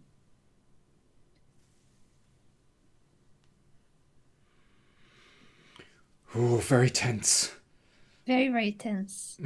So Gold Dusty Roads is from Norway. There's a Norwegian flag. Oh, it does look like a Norwegian flag.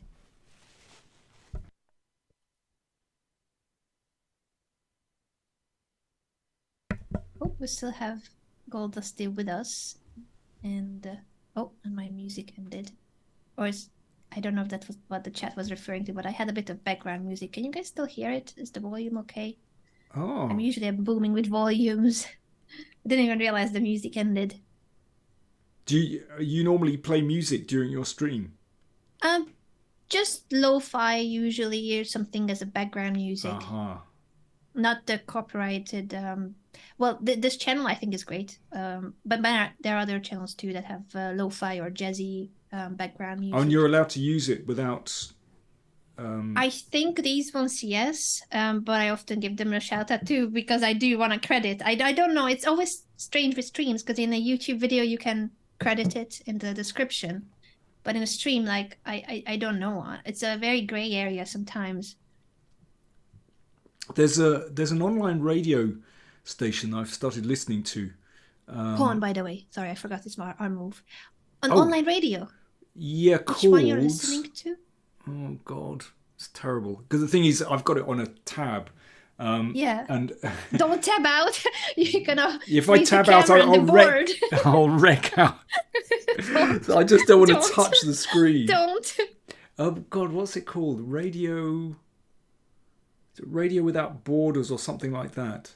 Oh. And basically, it's just a stream. There's no announcements or anything, and it's a stream of music from all over the world.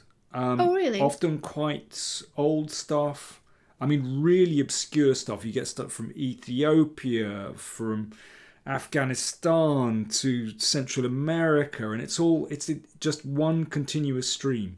And You'll need to send me a link that you're selling it to me. I want to listen. It's so interesting because every time I switch on, it's like something I've never heard before. Wow. It's That something must like, be so cool. I'll get. Like I said, I don't want to touch my screens because I'll mess it up. Maybe after the game. Yeah. It's fantastic. I said poem, by the way. Oh, did you? Sorry, I didn't catch that. Yeah, sorry, I didn't mean to be interrupting. I was getting very enthusiastic about. That was a question to you in my chat. If you listen to music while playing, although you wouldn't play usually online, and that's a thing in online chess. Over the board, people are not really allowed to go with headphones and listen to music. Yeah. At an OTB tournament. Yeah. Do you listen to music while working, for instance? While I'm writing, which piece? Oh, sorry, I forgot. I'm the brain queen. Forgetful brain. I can't. When I'm writing, I actually like to have the music on in the background. But if there are any lyrics, I can't write. So what I like to have very low, like lo-fi. Mm-hmm. And actually, there's one particular band which I listen to when I'm working. It's the only one that works for me, and that's Kraftwerk. I don't know that band. You will need to pass me links to the radio and the band. Kraftwerk. I like lo-fi. Okay, they're this pioneering German techno electronic from the 1970s, 70s and 80s. Kraftwerk. They're famous, Anna. They're famous. I'm sure. I'm not very knowledgeable in the field of music or anything other than chess. It's the only time I listen to them. But they had... Okay, in the 1970s, they had this album out called Autobahn. Yeah, my viewers know it. They're saying Kraftwerk is awesome, a truly legendary band. Yeah. They're legends. Legends. Oh, I should say a piece. I keep forgetting that I'm the brain in this game. I'm sorry. Our time is ticking down. Go on. Bishop. Excellent. And actually there's one album in particular that I really like called Trans-Europe Express, which is superb. Ooh. Rook. Trans-Europe Express. Yeah. It's very atmospheric. And it reminds me of, taking trains through Europe, through Central Europe and Eastern Europe. And it's great. I'm definitely going to check them out. And you guys should check out the command, the ! Danny, if we are talking about links, because I have a link to Mr. Danny King's new book. I know it's mirrored on my stream. I think it's not mirrored on Danny's, but How to Win at Chess is just out, written by Danny, and it's awesome. And featuring all the knowledge. And featuring Anna. I'm in it too. My community and I. The stream is in it. Oh, I should say a move, and then I show the book again. What would Danny play here? I don't know. Oh, I do. I do know. You do know? I have an idea. Bishop? Bishop? That's not the idea. Wow. That's not it. I wanted to move the queen, and okay, I better to move push the the bishop F-pawn, quickly. But now I'll move the bishop quickly. Yeah, I'm sorry, I messed it up. I wanted to move the queen and then move the F-pawn, but then it ended up being a mess because I'm like, I want to show the book. Chess culture, all the best ways to win at chess as well, mixed in with the world of chess. So you learn a lot about how to beat your opponents, or you also learn about the chess world itself. in a very, very consumer-friendly and beautiful way, illustrated. As never seen before. I want to show why. But first I need to move. We need to move. Our I time feel is like running down. I wanted to move the queen away for a while, but I don't know if that's what you would do. Hamster, thank you for the support. Thank you for the subscription. And Angel, thank you so much. Angel, too. Queen, I think I'm messing up your strategy. Queen, that's good. That's what I wanted to do earlier, but then I changed my mind to the bishop move. I wanted to show, I've never seen a book that doesn't only show chess diagrams as we normally see them in 2D. That's what you would normally see in a chess book. But this one, other than the illustrations themselves, show some of the motifs, like skewers here. This is beautifully done. And other times you see how it would be over the board. So it mixes over the board and online chess, which is, I think, an incredible idea, because this you don't get to see in books ever, that it's both how it would be on a physical board and how it is online. A great idea, Mr. King. Well, our turn. I think the designers need to take some credit for that. Now it's our turn again. And the author too. The author as well. Oh gosh, I wanted to push F4, but now they are preventing us from that kind of idea. Tricky. I think Gold Dusty Roads is playing extremely well. Yeah, I'm not too happy about our position. I'm gonna say Rook. I hope it's not too awkward. Excellent move. Excellent move. I think that rook move is going to put the fear of God into our opponent. Hopefully. But as usual, we're running short of time. Yeah, sorry, I need to speed up. I keep forgetting that I'm the one that needs to say the piece. Yeah, so, I like to listen to Kraftwerk, this German electronic band from the 1970s, basically. They're good. What do you listen to generally if you're writing something? Lo-fi, definitely lo-fi. Just instrumental lo-fi. Yeah. I also cannot listen to anything with lyrics. Acoustic, if it's just instrumental covers, guitar or piano play or lo-fi or jazzy beats, but never lyrics, because I agree, it's really hard to write anything if you hear lyrics, if you are listening to something spoken. Yeah. It's our move. Oh, our move. I think pawn. Oh, yeah, come on. Finally, we get the move in. Excellent. Now, what kind of effect will this have? Yosef was asking in my chat who is Daniel King, and Max said the inventor of the King's Gambit. Exactly. Inventor of the King's. I'm going to take credit for that one. Yeah, something. I've played it for a few years now. Yeah, and then it caught up. It became popular. Yeah. Even the world champion would play it sometimes. I mean, former world champion. It's still so hard for me to like. I keep referring to Magnus as the world champion, but I know he's not the world champion. But just like, it's been such a long period of time that Magnus had been the world champion, and it's so recent that he lost the title. Yet he still is an active player. It's kind of like when Kasparov wasn't the world champion anymore, or there were 2 world championships. Oh, it's our move. Pawn. And you can choose. Well, I have quite a choice. Wow, this is actually quite scary. I don't know. Let's. This is a dilemma, actually. Okay, I'll do this one. Yeah, it's funny, isn't it? I mean, Magnus is participating in the World Cup that's about to start in Baku. Yeah. This knockout event. And of course, the format is 2 classical games with these mini matches. And I'm really intrigued to see how Magnus gets on, actually. Because obviously his main focus is not classical chess now. But he's never won the World Cup. So True, and he really wants to. That's one of the few titles he ever has missed out on. Exactly. So, I just wonder... how's he going to do it? I mean, I think it's going to be tough for him. He showed in Norway chess. He he didn't win a classical game. I know it is tough. It really must have been so hard, like all this time. I guess it's hard to feel sorry for the world number one, but it is hard to keep that number one spot because the expectation is that you need to win every single tournament. If not, it's already, oh my God, he's like so not in shape. He's playing so bad. Yeah, oh exactly. gosh, is Magnus losing his like, I don't know, his power, his abilities, whatever people throw at him in comments or on social media.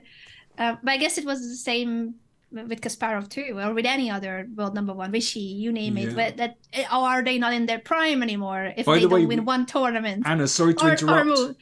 Sorry, I get very emotional about this because it must be so hard. Bishop. Bishop, excellent. I love that move. Like in no sport, one can always perform at their very best. In no sport, in no profession. But I think also, you know, Magnus showed he's tired of this preparation in classical chess, that you know you need to invest so much time and energy, and I understand that. Sacrificing the exchange. I That's guess you gotta really, accept it. really interesting positional. Yeah, because the bishop is really strong, and they are not losing their pawn thanks to this pawn push. So I guess bishop, but wow, that is a brave decision. Yeah, no, I think I like it. I think it's very, very daring. And now our move again. Queen. Queen, golly, where am I going to put that queen? That's tricky. Okay, I'll. Don't know actually. I hope it's not bad. Where did you have in mind? Well, I can't say it. You can't. We're just going low on time. Okay, let's throw it in there. Yes. Now, I didn't fully consider the consequences, but I thought I need to be active. Let's find out.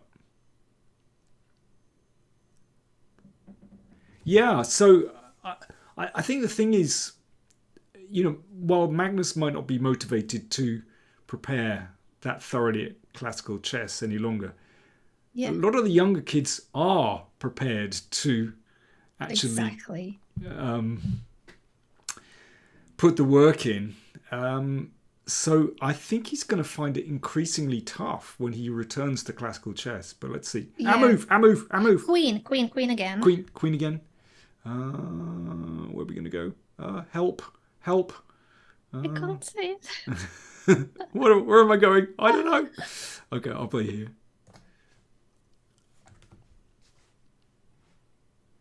I like it. I'm a bit worried. You're not convinced? Oh my word! This is dangerous. Knight. It's really dangerous.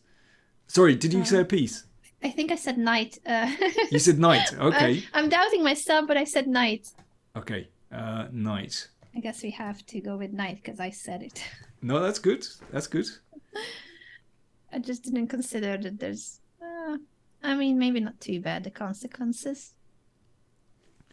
Yeah, I think it's going to find it really tough. But it's going to be so interesting. That. What's your prediction?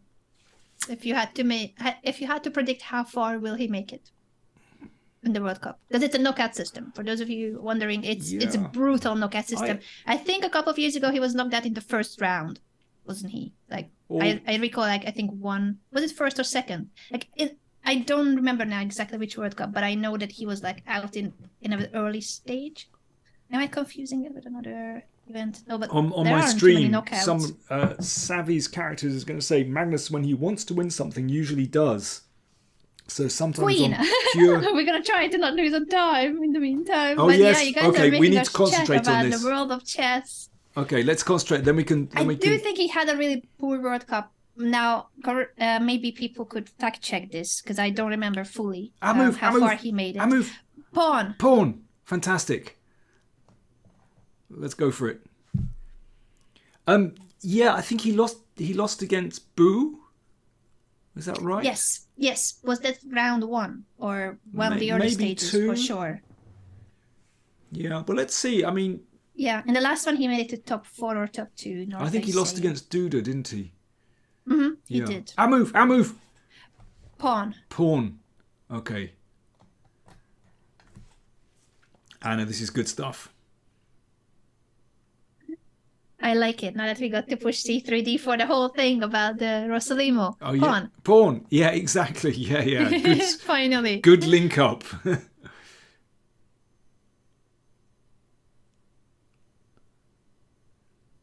We're both down to half a minute, our opponent and ourselves.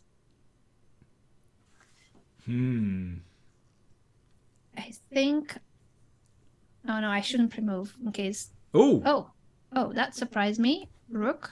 Yeah, pre-moving would be a mistake, I think. I was like, I was going to pre-move pawn, but then I thought, what if something weird happens? Okay, I'll move. King. King. Okay, I'll put it... No, I'll put it here.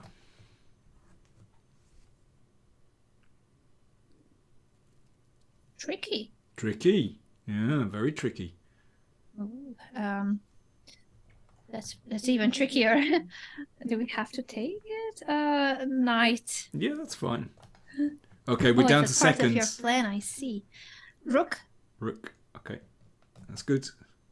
And I guess, can I pre-move in a way that in case of capture queen? Yeah, I think, yeah, that's a kind of... Is that okay? Like pre-moving the capture, I think just that. Yeah, I think we're able to do that.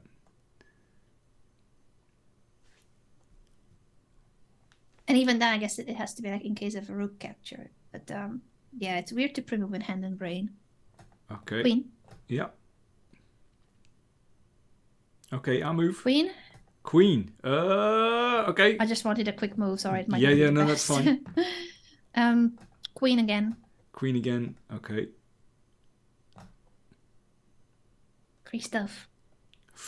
Tricky. Tricky. King. Okay. Sorry, what? King. King. Good. Oh, actually, we could have played knight, but never mind.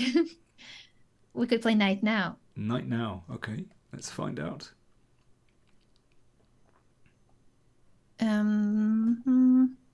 Oh golly, I don't see mates. Knight. Knight. Let's go back again.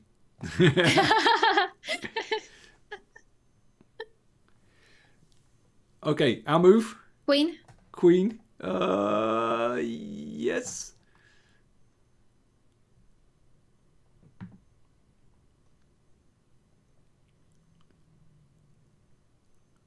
Oh, okay. Go on. Queen. Queen. Oh, I'm down. Help. Help. Queen. Queen. Queen. Sorry. Oh no! Oh shoot. Queen. We're good. Queen. Oh, That only moved to that the was pin. off the crossbar. That was. I didn't see it. Queen. Queen. Okay. Oof, we're getting out of it. Queen again. Okay. Good. Keep going. Queen. Yeah. And queen again. Queen again. Okay, I'm taking that. Thank you. Oh. Gold Dusty Roads. Oh. That was quite tense. And I also tell you the what, exchange sacrifice. I thought that was brilliant. I was going to say this moment, if I can find the position. What yeah, move? F4. I also show it. Really nice move. I think Black has decent compensation after that. Oh yeah, when Black played f4, absolutely. I didn't expect Yeah. it. I thought that Black would move the rook, but then the f5 pawn is in trouble, or you need to move it Yeah, to f7. But exactly. then it's tricky with the pin. Very nice. Yeah. This was great, though. Very well played, Gold Dusty Roads. And Mr. King, you didn't crack under pressure. We tried our best. We made you chat about Magnus. We made you talk about the World Cup, and yet you still managed to win. Oh, Multitasking. that was off the crossbar, it has to be said. Do you want to play one more, or do you want to... Yeah, let's play one more. Let's play one more. Okay. You want to be the hand? Because you did great. I think people want to see you play, as you normally don't play online. Okay, so let me see. Okay, there's Tristan from the UK, I think. Okay, I think we're off. So Oh, I don't see it yet, but I'll be there. I think we're Black. Got it. Oh, okay, here we go. Pawn. People wanted to see your Sicilian. This is it. Studio, Yes. Thank you so much for the subscription. Here we Thank go. you everyone for the support on both channels. We are live on Danny's YouTube channel. I've got a link in my chat to it, !Danny. And we're also live on my Twitch channel. Oh, and Christian Pawn. Sauder. Okay, yeah, thank you. Well played. Sorry, pawn. Ah, Najdorf. I mean, I thought that's what you would want to play. I don't know too much about it, so... Did you ever play the Najdorf? No, I'm not brave enough to. And see, I did take a couple of lessons on the Najdorf from someone who... You're yourself a big expert of the Najdorf, but also this particular Hungarian grandmaster was known for being an expert on the Najdorf. Grandmaster Gyula Sachs was my trainer for a few months. Really? And I had the privilege to have a one-on-one lesson, actually like a several-day training session about the Najdorf with him, but I never played it. I'm too much of a coward. Oh, but I liked... Did you get on well with Gyula? Yeah, it was really nice. A really nice person. Yeah. I played him a few times. Yeah, I liked him. It's our move. Yeah, knight. I'm determined not to get into time pressure. Sorry about that. It's gonna happen. But anyway. Yeah, I had training sessions with Gyula Sachs, and I also attended for a couple of years a training camp where István Cham was coaching. Yes. So we had for those of you that don't know from the previous eras, strong chess players, that was the Hungarian Olympic team that won a gold medal in Buenos Aires, 1978. Yeah, absolutely. This was, I remember going to the Hungarian Chess Federation headquarters in, where was it? Nepachereguza? Yes. Did I get it right? Yeah. Nepachereguza. Very good. Nepachereguza. Yeah. Okay. Something like Night. Yeah. And on the walls, there are these fantastic photographs of the Hungarian team arriving back from Buenos Aires and being welcomed at the airport, and there are crowds of people. And I think the Hungarian leader at the time, János Kadar, came to meet the team. I believe so, yes. Massive event, yeah. It's our move. Yeah, Knight. Knight. Yeah, I mean, really, absolutely historic occasion, because, of course, that was, in those days, it was one of the only occasions that the Hungarian team defeated the mighty Soviet team. And the Soviet team was winning in both categories almost all the time. So that's why I think it was even bigger of an achievement. Olympic gold is huge, but when there's a country, well, at the time, the Soviet Union, that kept winning all the time, it makes it even bigger. How do you play this normally? I'm going to say pawn and let you choose. Good. Okay, which one? Okay, let's do that one, because it feels right to blunt this bishop. Feels logical. I like it. Yeah. And now that you pushed e6, I'm recalling the lessons were also like starting with the Najdorf order, but Scheveningen's kind of structure. Scheveningen? Scheveningen. Yeah. I've been to Scheveningen. Sopico took me there. It's close to The Hague. Or it's part of The Hague. I'm confused, but I know that we went there. I was visiting them, Anish and Sopico, in The Hague a couple of years ago, and they took me to Scheveningen. Scheveningen. You had to go there. It's our move. Pawn. I don't know. It's probably a bad move. Well, do you know what? It's too late now. Too late now. Jesper, thank you for the game. Good game and funny stream. We all learned from Jesper's saying. Thank you. Thank you for the patience and the excellent sportsmanship. Yeah, absolutely. Okay, here we go again. Bishop, okay. I guess pawn was the more sensible pawn move. Pawn was let's say a critical move. I kind of didn't think and went autopilot, missed that we could have won a piece. Now, depending on Tristan, we may or may not have that opportunity next. Tristan, we'll give Tristan the benefit of the doubt. Tristan, are you are you going to prevent our 2-move pattern to win a piece? Scissor Gaming is saying true GM bookshelf behind him. And if you guys heard Danny earlier, a lot of those books are his own books. So not only that he's got an entire library behind him, but a lot of those books are his books. And this is the latest. This is the latest of the books. It's in my command, !Danny, the link to it if you guys want to check out. The only thing you guys cannot get, I'm sorry to say, is that my one is dedicated by the author, Grandmaster Daniel King. Thank you so much, Danny, for the special edition copy. Oh, not at all. Yeah, that's probably now utterly worthless. What do you mean?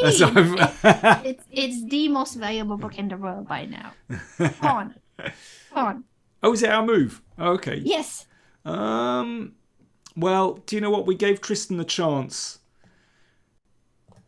but I'm afraid no second chances. Yeah.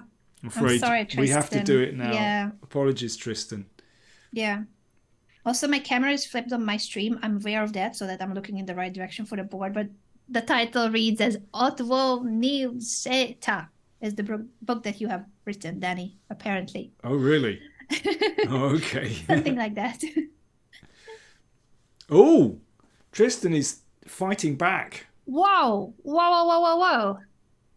Okay. Very interesting. I think knight. Knight. Okay. Wow. I think I'm confused by this stage. I'm thoroughly confused. Yeah, that's actually quite tricky. Okay, I'm gonna throw this one out there and let's just see what happens. Sure. It's somehow got very double-edged. Yeah, I was already happy for the extra piece, but our knight is being chased. Interesting. Oh, fair play, Tristan. He's managed to complicate the issue. Exactly, and look at that beautiful profile picture. Lots of green, could be Ireland with that horse. Oh, yeah. Oh, our move again. Again, our knight is hanging. I'm gonna say pawn. Okay. Do you know what?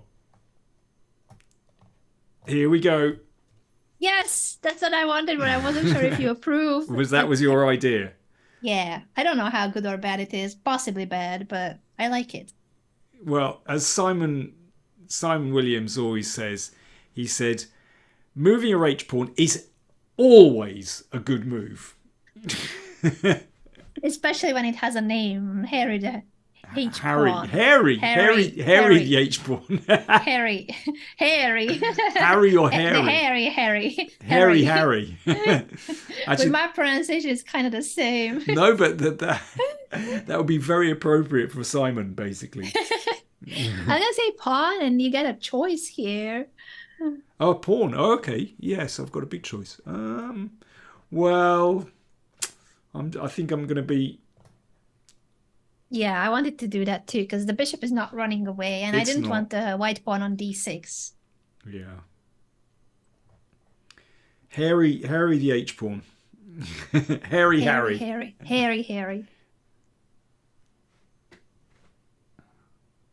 I think we've got this game under control. Out of all the 3 games we played, now that we've got tech working, we've got the hair game, we've got the book, we've got everything on our side. Yeah, the other 2 were not under control, really, were they? They're not. Oh, dear. But you're doing great, and you barely ever stream. You used to do Hangouts on your YouTube channel, right?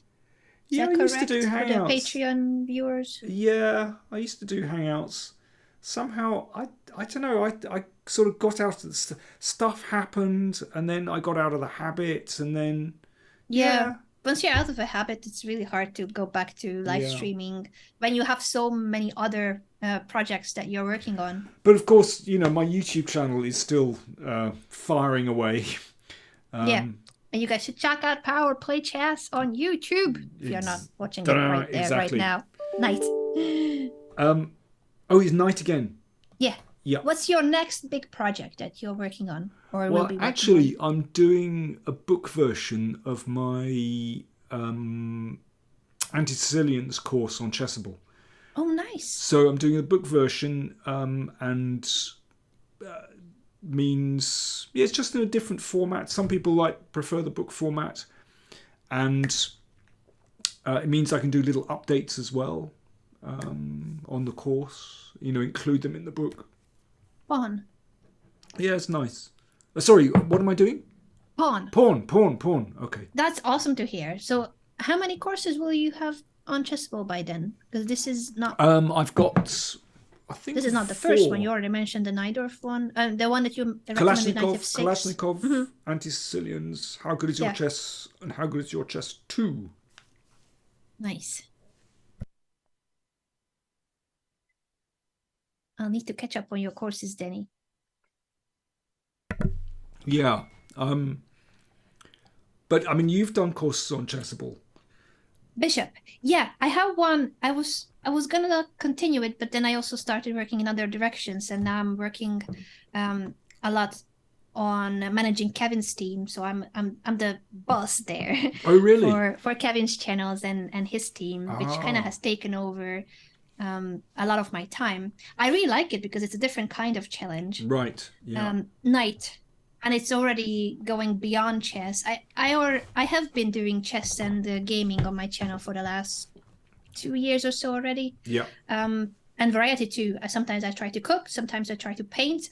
All of them very poorly, but I like to mix things up. Yeah. No, sounds good. Knight. Okay. Knight again.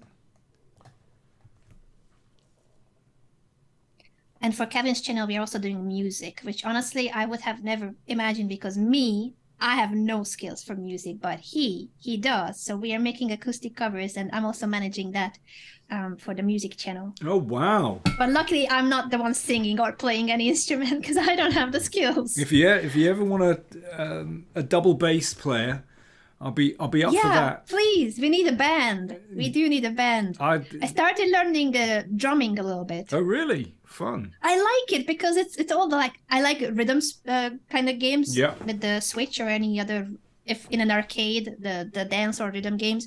Bishop. So I think it's the most fun to me because it's fun from the beginning. Even as a noob, I feel like it's really enjoyable. Yeah. The early stages of learning too. Yeah. No, I get that. But that's why, I kind of like the rhythm section in bands anyway. Mm-hmm. Queen. And the bass is part of the rhythm section, I like to feel, so I lock in with the drummer when I'm doing gigs. It's really important that, you understand each other. So, yeah, love playing the bass, love rhythm section. It's great. We are about to make a band here, everyone. You thought you're watching a Hand and Wave stream, but we are forming a band. Bishop. But Kevin plays guitar?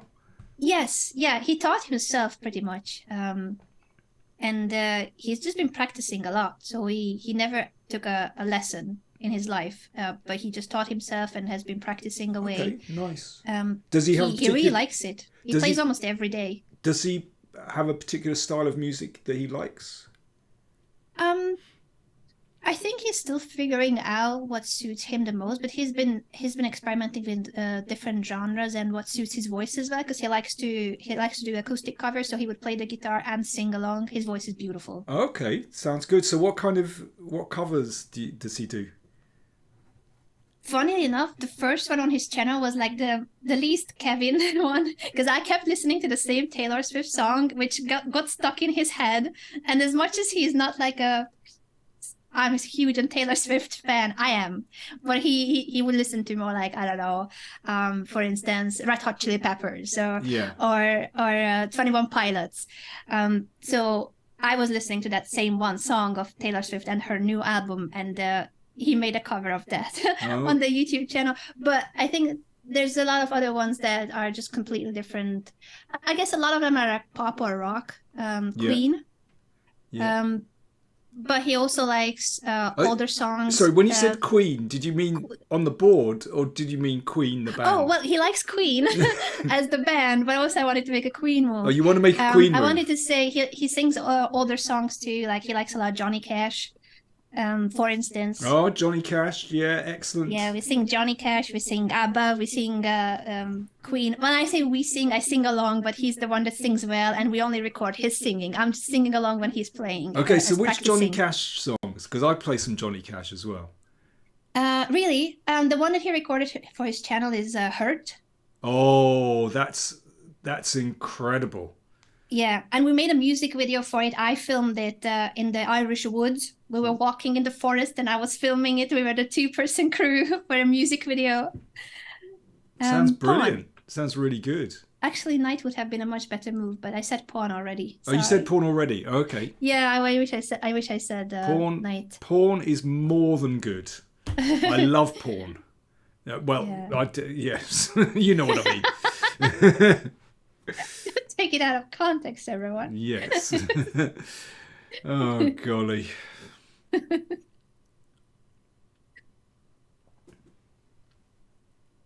Who would be your favorite artist and bands?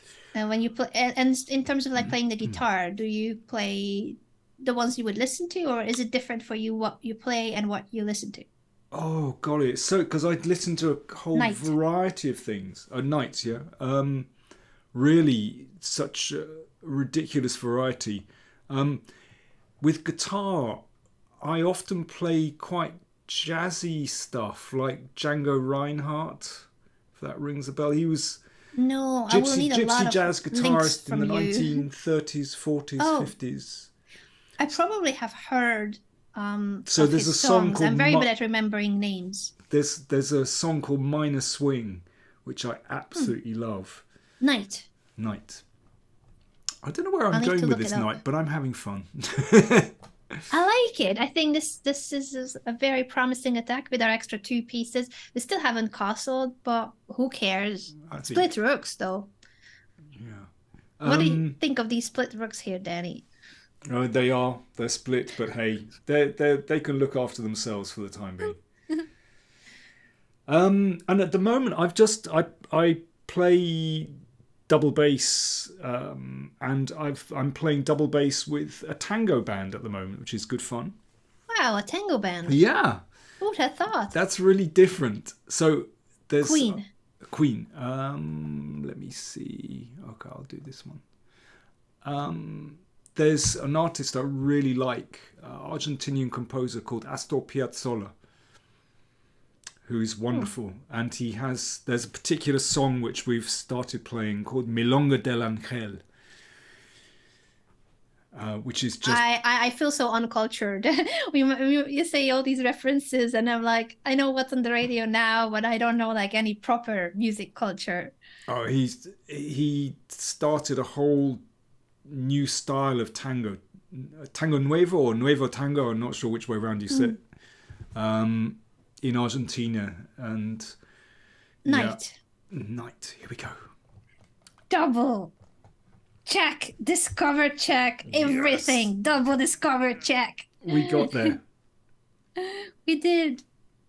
Yeah, Javier is saying Django Reinhardt is a legend. He is a legend. Yeah. I need to check out a lot of the music references you mentioned, and the radio that you were talking about earlier sounds really interesting too. I think for Tristan, this is a really, really hard moment because only king moves count. You cannot block the diagonal with the pawn push because the knight is giving a check too. And then it's checkmate time. Max is saying you clearly need to learn Hooked on a Feeling by David Hasselhoff. What do you think of David Hasselhoff's music? Does he do music? Danny! The Hoff. The Hoff. It became a meme on my channel for a while. We still have a Hoff emote. But he gave a speech at TwitchCon in Berlin, and it was meant to be for streamers, to inspire streamers, but it kind of felt like he didn't even know what Twitch is or what's streaming. Really? So it felt very out of place that they have this famous person to give a speech, but he was not really prepared to give a speech. He was just rambling about his own career and how amazing he is. Really? Yeah, I think the only thing he said about gaming or streaming was like a half sentence, like, I once had a friend. He was a gamer. And then he moved on to another topic about how amazing he is as an actor, as a singer, as a husband, as a father. So he didn't. It was beautiful. It was so touching. Yeah. So I was listening to a lot of David Hasselhoff on my streams back in the day. I also have a mini David Hasselhoff on my desk. Lots of Hasselhoff references, and we love his music, of course. Okay. Oh, it's our move, by the way. Queen. Sorry, I'm gonna choke on the half references. So he didn't. There we go. Tristan, thank you very much for the game. Thank you so much. Sorry, I almost died. Oh dear. Yeah, Tristan, thanks a lot. I think once we won the piece, I think it was always going to be tough, basically. Yeah. I think. What would you say there? How should White react to not have that issue with the Actually, bishop? And would you move it even to b5? Of course, in this position, it's possible just to play bishop takes knight. Mm-hmm. That would be best. Mm-hmm. But even back here, there's no need. I mean, actually, it's possible just to play d4. Yeah. I think. Leave the bishop where it is. Yeah, it's not so bad, actually. Just play d4. Yeah. And if you ever need more space for the bishop, you can push your a pawn. Or if there's any danger of a6, b5, you can counter it with a4 if you don't want your bishop to get chased. Exactly. Some very well played games. No, Mr. it's King. good. How did you feel about playing Hand and Brain, all the streaming, the tech side of things? How do I feel about it? Yeah. I feel like a complete patzer. No, come on. You did it. You did it. Yeah, it's mad, isn't it? I feel just completely ignorant. I need to have my tech set up. I need to be more familiar with everything, basically. But at the same time, you don't, because as we were saying, when you see commentary at events, and what Danny and I, where we were co-hosts, a lot of those events are on-site events of top chess events, where you have an entire production team. So we are commentators at those events. All we need to do is be ready on time and sit on our spot. Tech-wise, everything is set and ready to go. Like, we never do our own microphone setup. We never do the camera setup. We never do the lights. At events, everyone has a role and everyone is doing that one role. So the casters commentate on the event, present the event, which takes preparation. I don't want to play it down. Both Danny and I have done a lot of preparation for events. In fact, I learned, Danny, I was going to say, I still remember the first event we covered together, Bill Chess Festival, a couple of years ago. And I remember we were there on the opening day, so the event was going to start the next day. And I remember you took me out for a chat.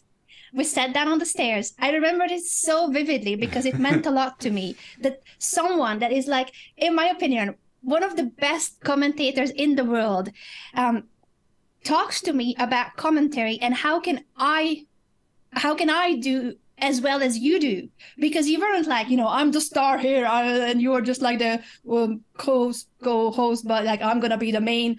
Because I feel like a lot of legends or celebrities could be like, the spotlight is on me. You are just here as a, assistant. I'm not sure where this story is going. The story it is. sounds like I wasn't behaving very well. No, you were one of the few people who ever have given me advice on how can I, like, you said that I'm doing great. I remember you told me that you've seen some of my commentary of events and that I'm doing great. And you just gave me tips and advice on what can I do even better. but I felt like I'm being coached. I felt like I'm actually learning. No, like in a really good way. Like this to me was like a life-changing thing, that I'm not just there thrown in with someone that has a lot more experience, a lot more knowledge than I am, which of course was the case. Because that was like, for me, that was one of the first years when I was doing commentary. And for you, that was one of the many decades you've been doing commentary. So it just meant so much to me that you weren't just like, not care about my role. You gave me, first of all, you gave me the strength and the kind of feeling that my part is just as important as yours, which I never felt like that before. I was always usually just the, announce things here and there, but I'm on the secondary role. You told me, no, this is like co-hosting. We are doing the same job. We are in it together as a team. And in order to be a good team, you told me that, I remember this part about the commentary that you said, so I say this, and then you say, yes, and so I don't repeat what you said, but I add to it. And that's what to me felt like no one has ever treated me as an equal part up to that point. And that's why it meant so much to me. I know I didn't explain it properly. I got very emotional, but it meant a lot to me that someone with your knowledge, with your expertise, this girl that only recently started doing commentary and no one was taking that seriously, you're saying that I'm just as important and I'm an equal part in this show and we're going to do great as a team of equal parts. I remember saying to you, we're a team from the start. Yes. Yeah. Yeah, definitely. That meant a lot to me. Yeah. No, it's good, and we had some good stints together. And in fact, Beale is just finished actually. I was following it a little bit. It's a lovely tournament. If anyone wants to play a lovely tournament, then I would warmly recommend. I really like Beale. Beale, yeah. Unfortunately, it's just over, but next summer. Next year, it's every summer in Switzerland. Yeah. Every summer. I got my final international master norm there as a player. And you interviewed me when I got my IM norm, and the next year we were co-hosts. Yeah, that's I remember. Yeah, Beale is.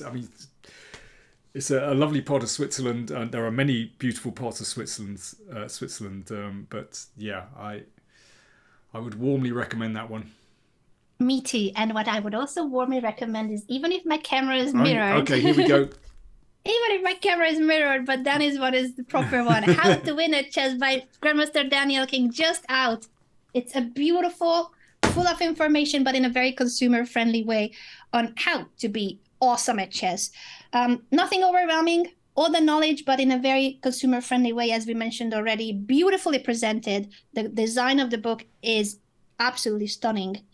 And it also gives you quite some bits and pieces of information on the world of chess. So you are not just learning how to win at chess, but you get familiarized with some of the best chess players, some of the background of chess, the history of chess, even chess clocks, which honestly I thought like that's always something that to people that have never played OTB, like, oh, that's like a physical clock and it has like two sides, because in online chess it's just a counter.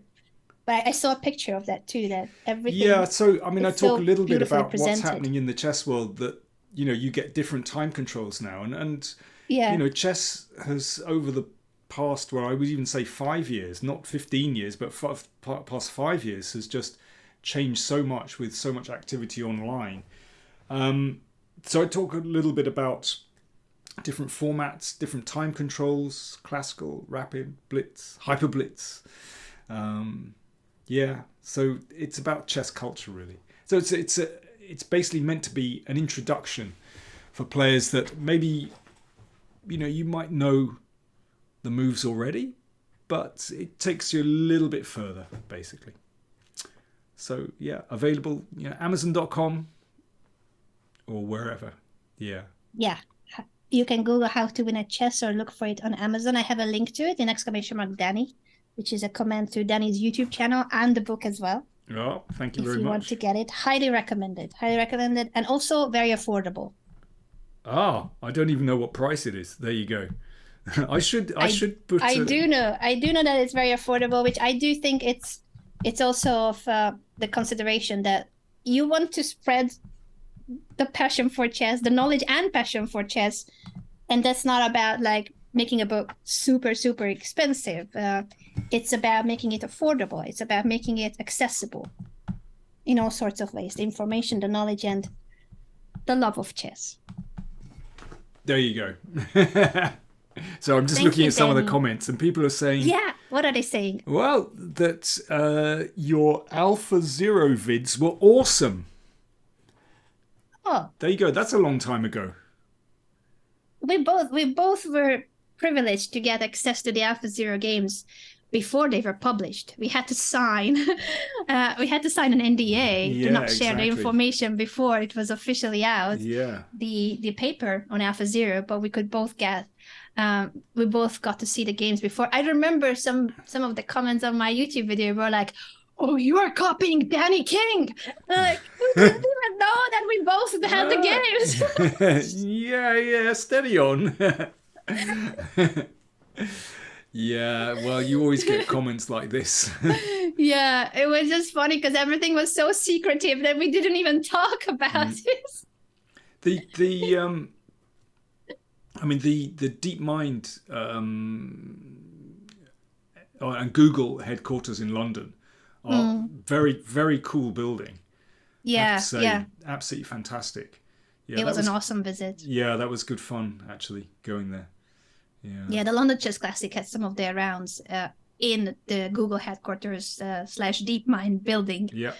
Which was amazing to be in that kind of atmosphere. You know, artificial intelligence meets chess, Alpha Zero, living in the building there. I thought it was quite cool that the different rooms in DeepMind were given different names, and they were given names of. There was one called Major Tom, so they were basically David Bowie Yeah. song titles, which I thought that's a good company. Yeah. You know. AI meets cool music. Yeah, exactly. You know, as David. I never know whether to say David Bowie or David Bowie. Anyway, David Bowie. Yeah. I thought, okay, if a company is really into David Bowie, then that is fantastic. You know, speaking of musical, idols, then for me he was just superb. Absolutely love his music. I absolutely approve of that, even if my musical knowledge is way below yours. It's a fraction of what you have been listening to in your life and what you know, playing instruments and the wide cultural knowledge of music in general. But listen, everyone listens to different music, you know, so that's okay. You just know different stuff to me. That's just how it goes. Well, but I don't know what it says about me that I could listen to David Hasselhoff's albums on loop, even if ironically, but I think it says a lot, Anna. I think it says a great deal. I used to do that a lot on stream. Like, what does that say about me? And you're talking about all these cool bands that I need to look up. I need to Google them. You don't need to at all. Thank you so much for doing this Hand and Brain with me today. We should do stream sometime. I know we are both quite busy, a lot's going on, but we could hang out in a couple of months again. Maybe not every once in a blue moon. Yeah, no, it'd be fun. Yeah, it's been too long, definitely. But how often are you streaming? Oh, you say you're sort of doing a lot for Kevin now, anyway. Yeah, and at the moment there's a lot going on in general, but I still stream on my channel, not as regularly as I used to. I used to stream 5 days a week, if not 6, depending on the events as well. Now PogChamps is on. I used to also coach a lot for PogChamps. Not that involved with this PogChamps, but I watch. I love PogChamps. It's one of my favorite events. It started yesterday. There were already some really exciting games. Okay. But you're not going to be streaming for that. No, this summer has become a bit complicated for me in terms of family issues. So I've taken a few steps back from my online presence. I can tell you more in person. I don't really talk too much about it. Okay. Like people know that I'm taking some time away or not doing regular streams too much because I'm dealing with quite some stuff in person. Okay, no, that's normal. I listen. I get that completely. You know, family stuff, it's always complicated, and yeah, I've got a lot of that going on as well, so that's okay. It's normal. Yeah, I mean, it's actually But when things are normal, and also for you, when you are done with the courses, and if you just like want to hang out someday and stream, we can just point at the day. It doesn't have to be like any months, any time. You let me know how we can find time. Yeah, that'll be fun. That'll be really good fun. No, I'd enjoy that. I mean, one of the reasons why I'm not doing so much commentary now is just because family life just is very demanding. You know, there's a lot going on here as well. So I haven't been traveling that much just because of that reason, basically. Yeah. I have a lot on my plate. We all do. This is the thing. Yeah, and that's normal. You know, things go in waves. You know, you have time to do this, you have time to do that, and then things back down, and, you know, it's normal. Yeah. Life is like that sometimes. Yeah. It's normal. But I hope that we get to meet in person too. If you do come to, you said you are coming to Ireland. I'll need to check what we are doing next week in case we could maybe make a visit to Kerry. Yeah, that'd be fun. We'll have to see. Let's see how it goes. Definitely keep in touch, Mr. King. I'm not sure what my crew are doing as well. That's the other thing. Absolutely, and you definitely have plans already with your family. Yeah, exactly. Thank you so much to both communities, by the way, on Danny's channel, on my channel. You guys have been so patient and so supportive, even throughout the tech support phase, which I think was a really interesting part, because you get to see the human side of a grandmaster and someone that's not a grandmaster but is trying to help a grandmaster with tech. And I'm really bad at tech. Well, listen, you got me through it, so thank you very much for that. I only could get you through it because I've been struggling with it for years. So now I know like a little bit of it, but I started with just like completely freaking out. And as you said, you're live on camera. Everyone is watching how you don't know what you're doing.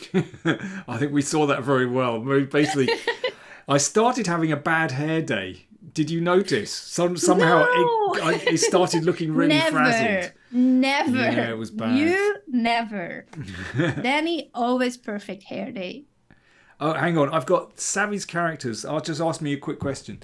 Of course. He says, Danny, you've been commenting since the 1980s. How have you and the chess world changed since then? Oh, wow. Good grief. Whoa. That's a great question, though, because as I said, Danny was a commentator and commentating for the BBC before chess commentary was a thing. Well, I mean, just, you know, I think nowadays, I mean, just taking the last couple of years, I think there are two very distinct types of chess. There's over-the-board chess, traditional tournaments, and there's also online chess. And I see them as two completely different games, actually. You know, the skills that you need to play top online chess and over-the-board chess, pretty different. You know, I've had students, for example, who've only played online, and I've encouraged them to say, try over-the-board chess, see how you get on. And they've tried it, and they just freaked out. They said they couldn't handle the pressure. You know, I was kind of sitting there at the board and just kind of... Yeah. So they went back to online. And vice versa too, because I feel like I can never play properly online. My racing usually is ridiculous. I freak out. I lose on time. I misclick. I can't even, like, my mind is faster than my mouse movement, so I can't move the piece to where I want to. On a physical board, I can play faster than with a mouse. And it's like so stressful to me to play online in comparison to over the board. It could be the same time control, it could be blitz, but it's just what you are used to and how you're used to it, like what the kind of atmosphere and what is it like to play over the board. For me, it's the exact opposite. But yeah, nowadays I think most people would be like your student, that they only play online, and then playing over the board is an entirely different animal. Because when you're facing someone, when it's, you know, one-to-one in person, the kind of tension that exists there is even the body language, how your opponent looks at you. You cannot compare. So this, to answer Savvy's question, this is the major difference now in the chess world. I mean, in a sense, you could say from the 1980s through to, I don't know, 20 years on, not that much changed, actually. I think the chess world got more professional. I think there was a massive developmental phase in the mid 1990s when they started having these speed tournaments that were sponsored by Intel. I mean, they weren't the only ones, but they had a speed chess circuit, which was, Kasparov was one of the big promoters of this. And I think they took chess to the next level, actually, because suddenly it was, made for TV, and everything was just that much more professional. And the players were asked to dress properly, for example. That made a difference. And so after that, there were more and more of these kind of made for TV events. And then stuff going online, that was another sort of level. And then, for example, St. Louis Chess Club, where they have sort of a dedicated team making TV programs and filming. And that was another level up. And now, TV studios in Oslo or wherever. And I think it's improving all the time, actually. So very true. Yeah. I think it's been good. Online chess has certainly meant that there's this massive boom, but it is a very different game to traditional over-the-board chess, basically.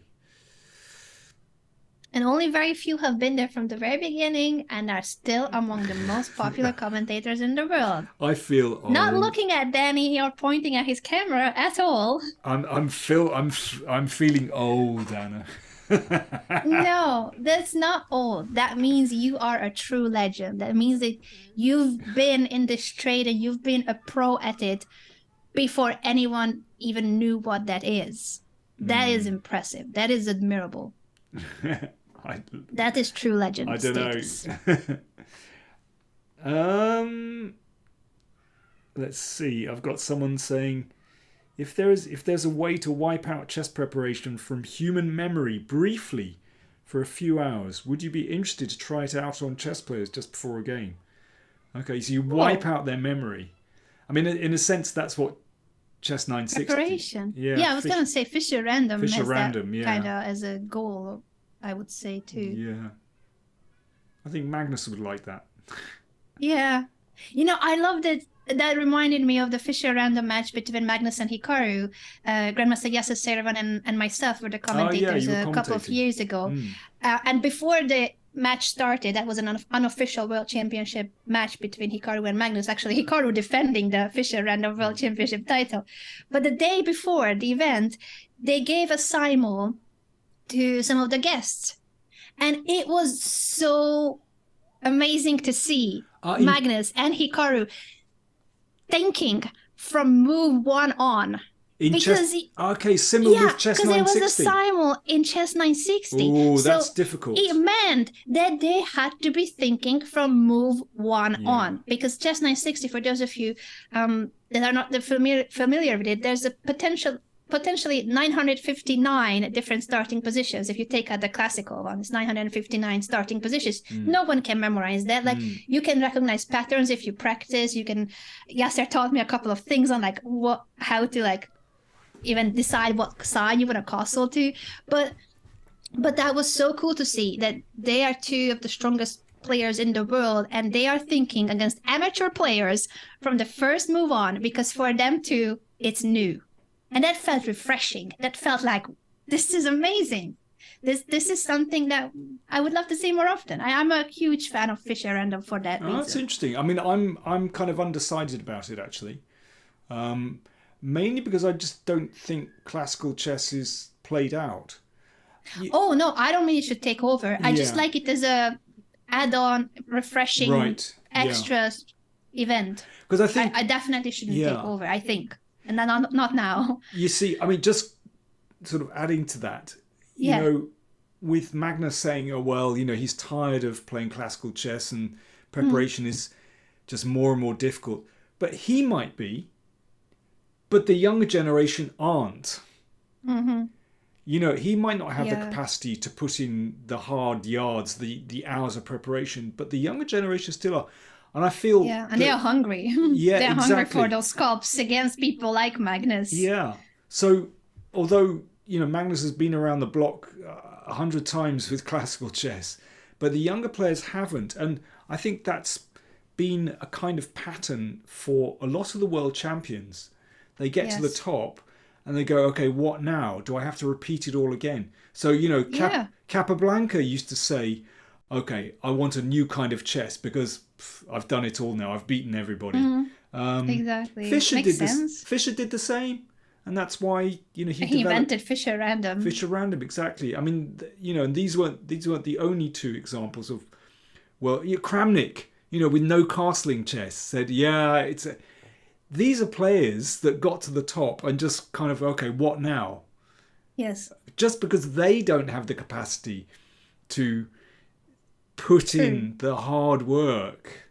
Yeah, and the it's so hard motivation. to get motivated for it. Exactly. Like I know that they would have the discipline and the effort and hard work if there was something that motivated them. But I think the motivation is so hard to find when you are at the very top, and everyone wants your spot.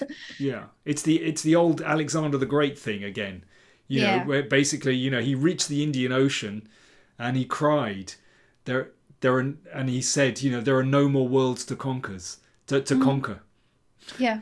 You know, famous thing, and I think that's what happens with, you know, these world champions.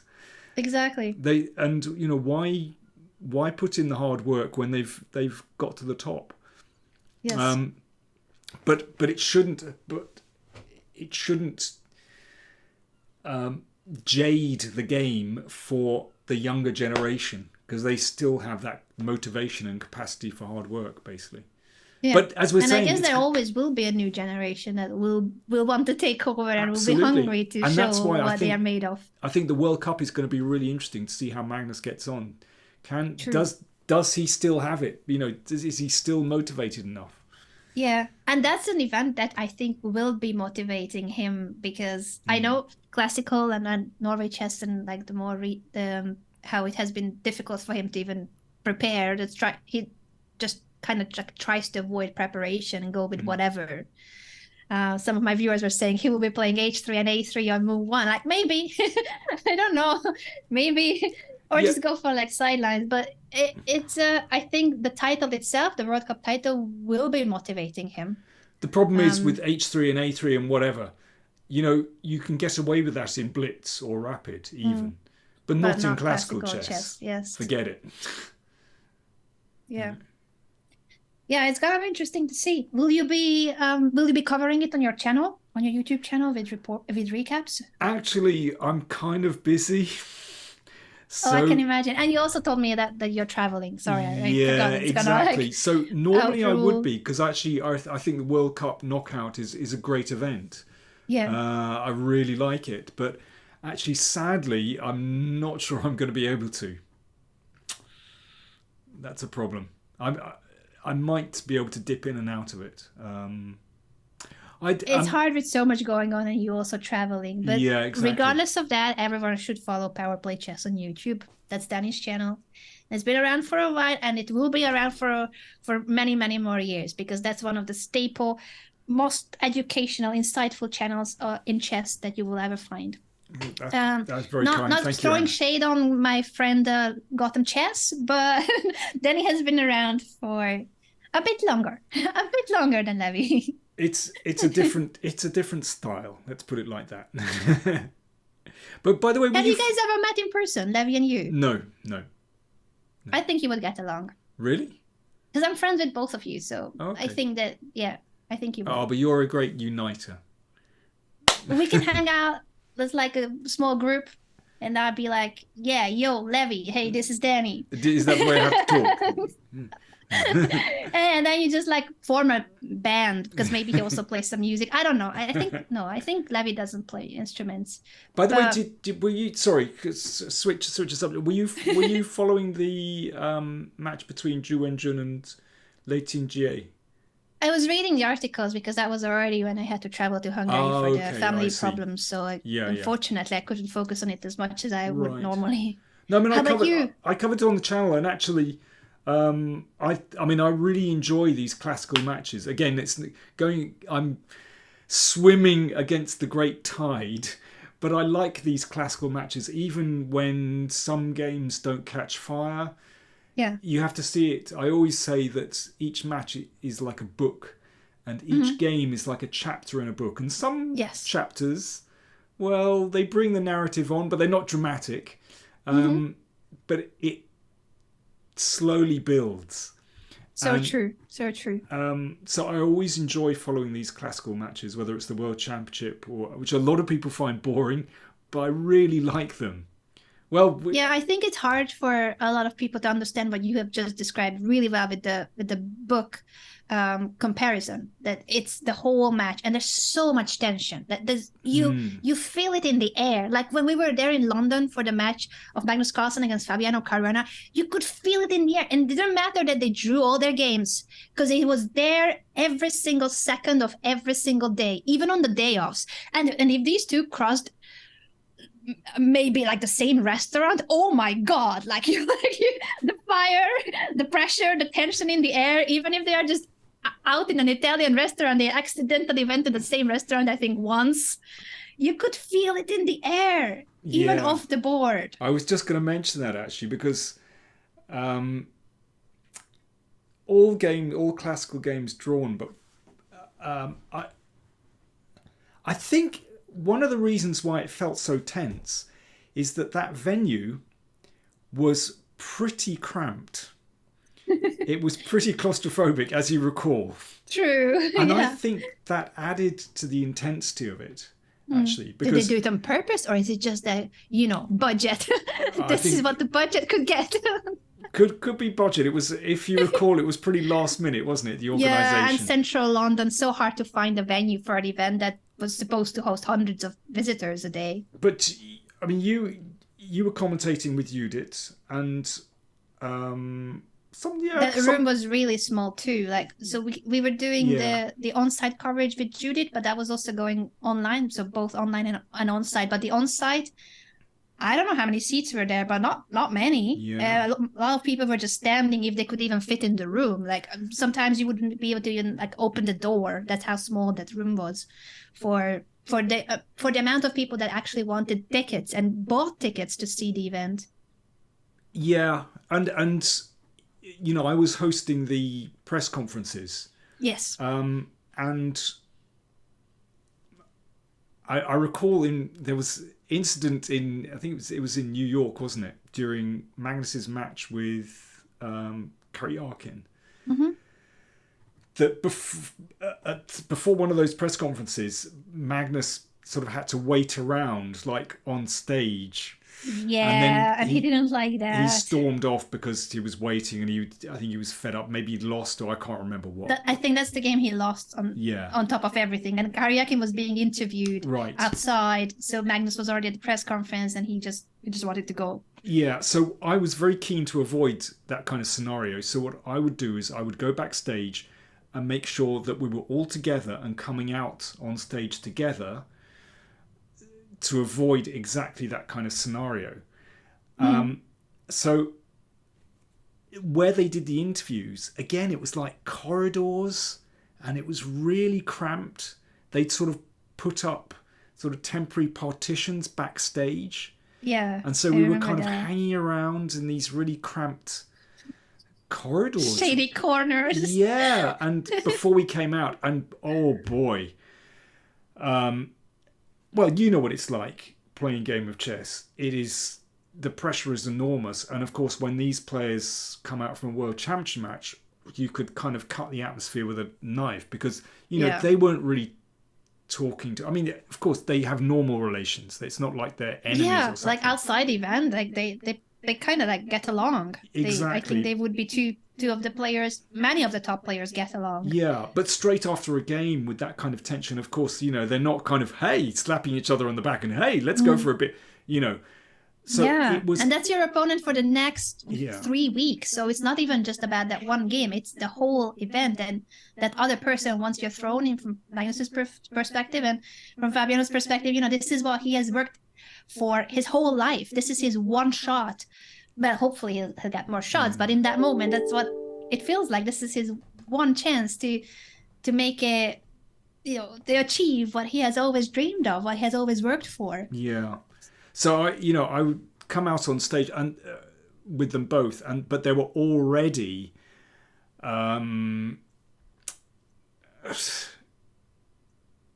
yeah, I don't know. It just didn't really help somehow. So I don't know how we got onto this, but yeah, the tension.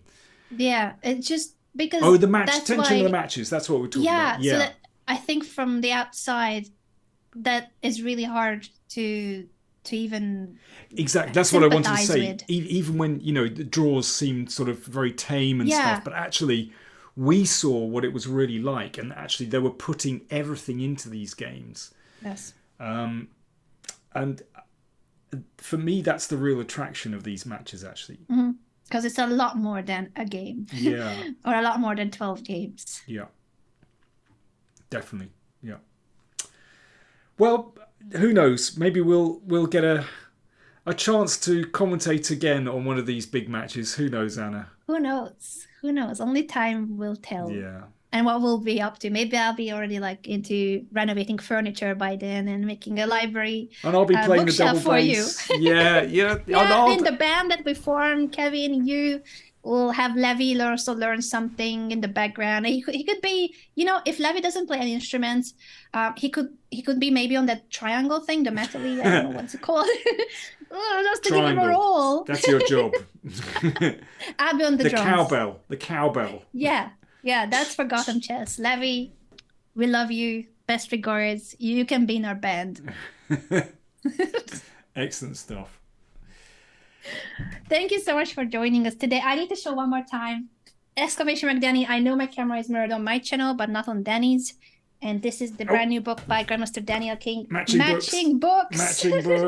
Let's give him a waggle. Yeah. Thank you so much for joining, Danny, and thank you for sending me a copy of this very, very important book that I truly recommend from the bottom of my heart. This is the best beginner book I've ever seen in terms of the presentation, in terms of how concise and yet full of knowledge this book is, in a very, very consumer friendly way, presented in the most aesthetically pleasing style. The colors, the mix between digital and over-the-board presentation. And also, as we said, it's also about the culture of chess, so that you don't just know how to win in chess, which is important. That's the title of the book, How to Win at Chess. But you get to feel more as part of the community, because chess is a huge community, a global community all over the world. Now that I see it, the colors actually, they match the Anna cave. Oh, maybe that's why I'm in love with this book so much. It's all the Anna colors. Yeah. Can you see? It is. Oh my god. It's like an extension of my background. Exactly. Look at that. There you go. It's the Anna cave in a book. All of them. It's all my colors. And it features Anna as well. It does feature. I need to show that picture again. Beth Harmon here. And on the other side, Hikaru and myself. There you go. And the community, because live streaming is a community effort. It's always the amazing viewers, you guys, and the streamer. We are in it together. Thank you so much, Tomatoes. Danny will not know why we call ourselves the Tomatoes, but they are the wholesome tomatoes, my community. Oh. That's from a song reference. See? Country Roads. Wait, was it from Country Roads? No, it wasn't from Country Roads. Country Roads. I know that. Do you mean the, what's it, John Denver? Yeah, so John Denver, when we were talking about what covers Kevin has, he also has a cover of Country Roads. Really? Yeah, but then David Hasselhoff made a cover, well, somewhere in between. He made a cover too. But because of John Denver, I was listening to another song of John Denver that is, how was it? Homegrown Tomatoes. Oh, I don't know that one. But I do know... That's a not known song, but it kind of has a cool beat, and it became Yeah. Wholesome Tomatoes because of that song. Okay, And I'll look it up, but I that do. became a name for my community. I do. Long story. Okay, now I understand. Okay, well that's interesting. I mean, Country Roads is it's a country classic. He loves country music too. Yeah. But when we were talking about genres, I only like mentioned the more recent ones, but his earlier covers were what I mentioned. Like I mentioned Johnny Cash and country songs like John Denver's Country Roads. Excellent. No, I do like a bit of country music. Hank Williams, Red Foley, Lyle Lovett, fantastic. I need to Google all those references. I'm so uncultured. And please also pass me the radio you were talking about earlier. Oh yeah, no, I will. I'll as soon as we're off, I'll need all the links. I need all the links. I might grab some food first because I semi-skipped lunch, but it's gonna be like Spanish time lunch. Oh, that sounds good. Yeah. I'll get and I will look up what homegrown tomatoes. Oh well, I don't think it like with all the respect to John Denver's songs, I think Country Roads is a bit better than Homegrown Tomatoes, but it became our community song at the time. No. When I could still listen to copyrighted music, I no longer can just stream it. Oh, I see. Okay, but I'll look it up on Spotify. I've probably just I mustn't touch anything. I'll look up Homegrown Tomatoes, definitely. Yeah. Look up also David Hasselhoff if you are already doing a I will look up research. David Hasselhoff. And his version of Country Roads. Okay. No, honestly, I will send you a good one for David Hasselhoff because Hooked on a Feeling has a music video that you have never seen before. It is a masterpiece. It's only available in like 240p on YouTube. That's how old it is. But it's just you will need to explore the world of David Hasselhoff, discover all the mystery of that music video. I look forward to it. I simply can't wait. We trade links. You send me all the good music and I send you all the memes. It sounds good. I know nothing about memes. Oh, you are a memer yourself. Apart from what my kids send me, and they send me stuff and then they have to explain the joke to me. That's how bad it is. I do the same. I'm a boomer. Yeah, exactly. I'm a boomer. Thank you so much, Danny, for today. This was so much fun, and I'm so glad we got to catch up. It's Definitely, it was good fun, Anna. Most fun part of the stream. Still, like the games were great. Our opponents were doing their very best, and the games I think were really fun. But just the fact that we got to catch up and chat, it's always amazing. Thank you so much for being here. Exclamation mark Danny on my channel, Danny's YouTube channel, and the book. The book. Out now. Good Thank stuff. you very much, Danny. I'm gonna land it, not fully gifted to Kevin because it's my copy, but I'm gonna have him learn a couple of technical patterns from it because he likes chess, but he also has never learned. Like as he taught himself guitar, he just plays, and he gets better by playing chess, but he has never studied. I think this is a good place for him to start for the tactical patterns. Fantastic. Good stuff. Okay, Anna. Thank you, Danny, and bye-bye everyone on the Power Bye, Play everyone. Chess channel as well. Yeah, thanks for tuning in on YouTube. Now I've got to work out how to stop the stream. I always have this problem clicking the off button. Is it the big red button by any chance? I think it's a big red button that says stop streaming. I'm going to do it now. Are you ready? And then you'll still be on Zoom, so you'll still be on my channel, and you will need to leave the Zoom call to be fully off. 5, Thank 4, you, Danny. 3, Thanks everyone 2, at the 1. Power Play Chess community.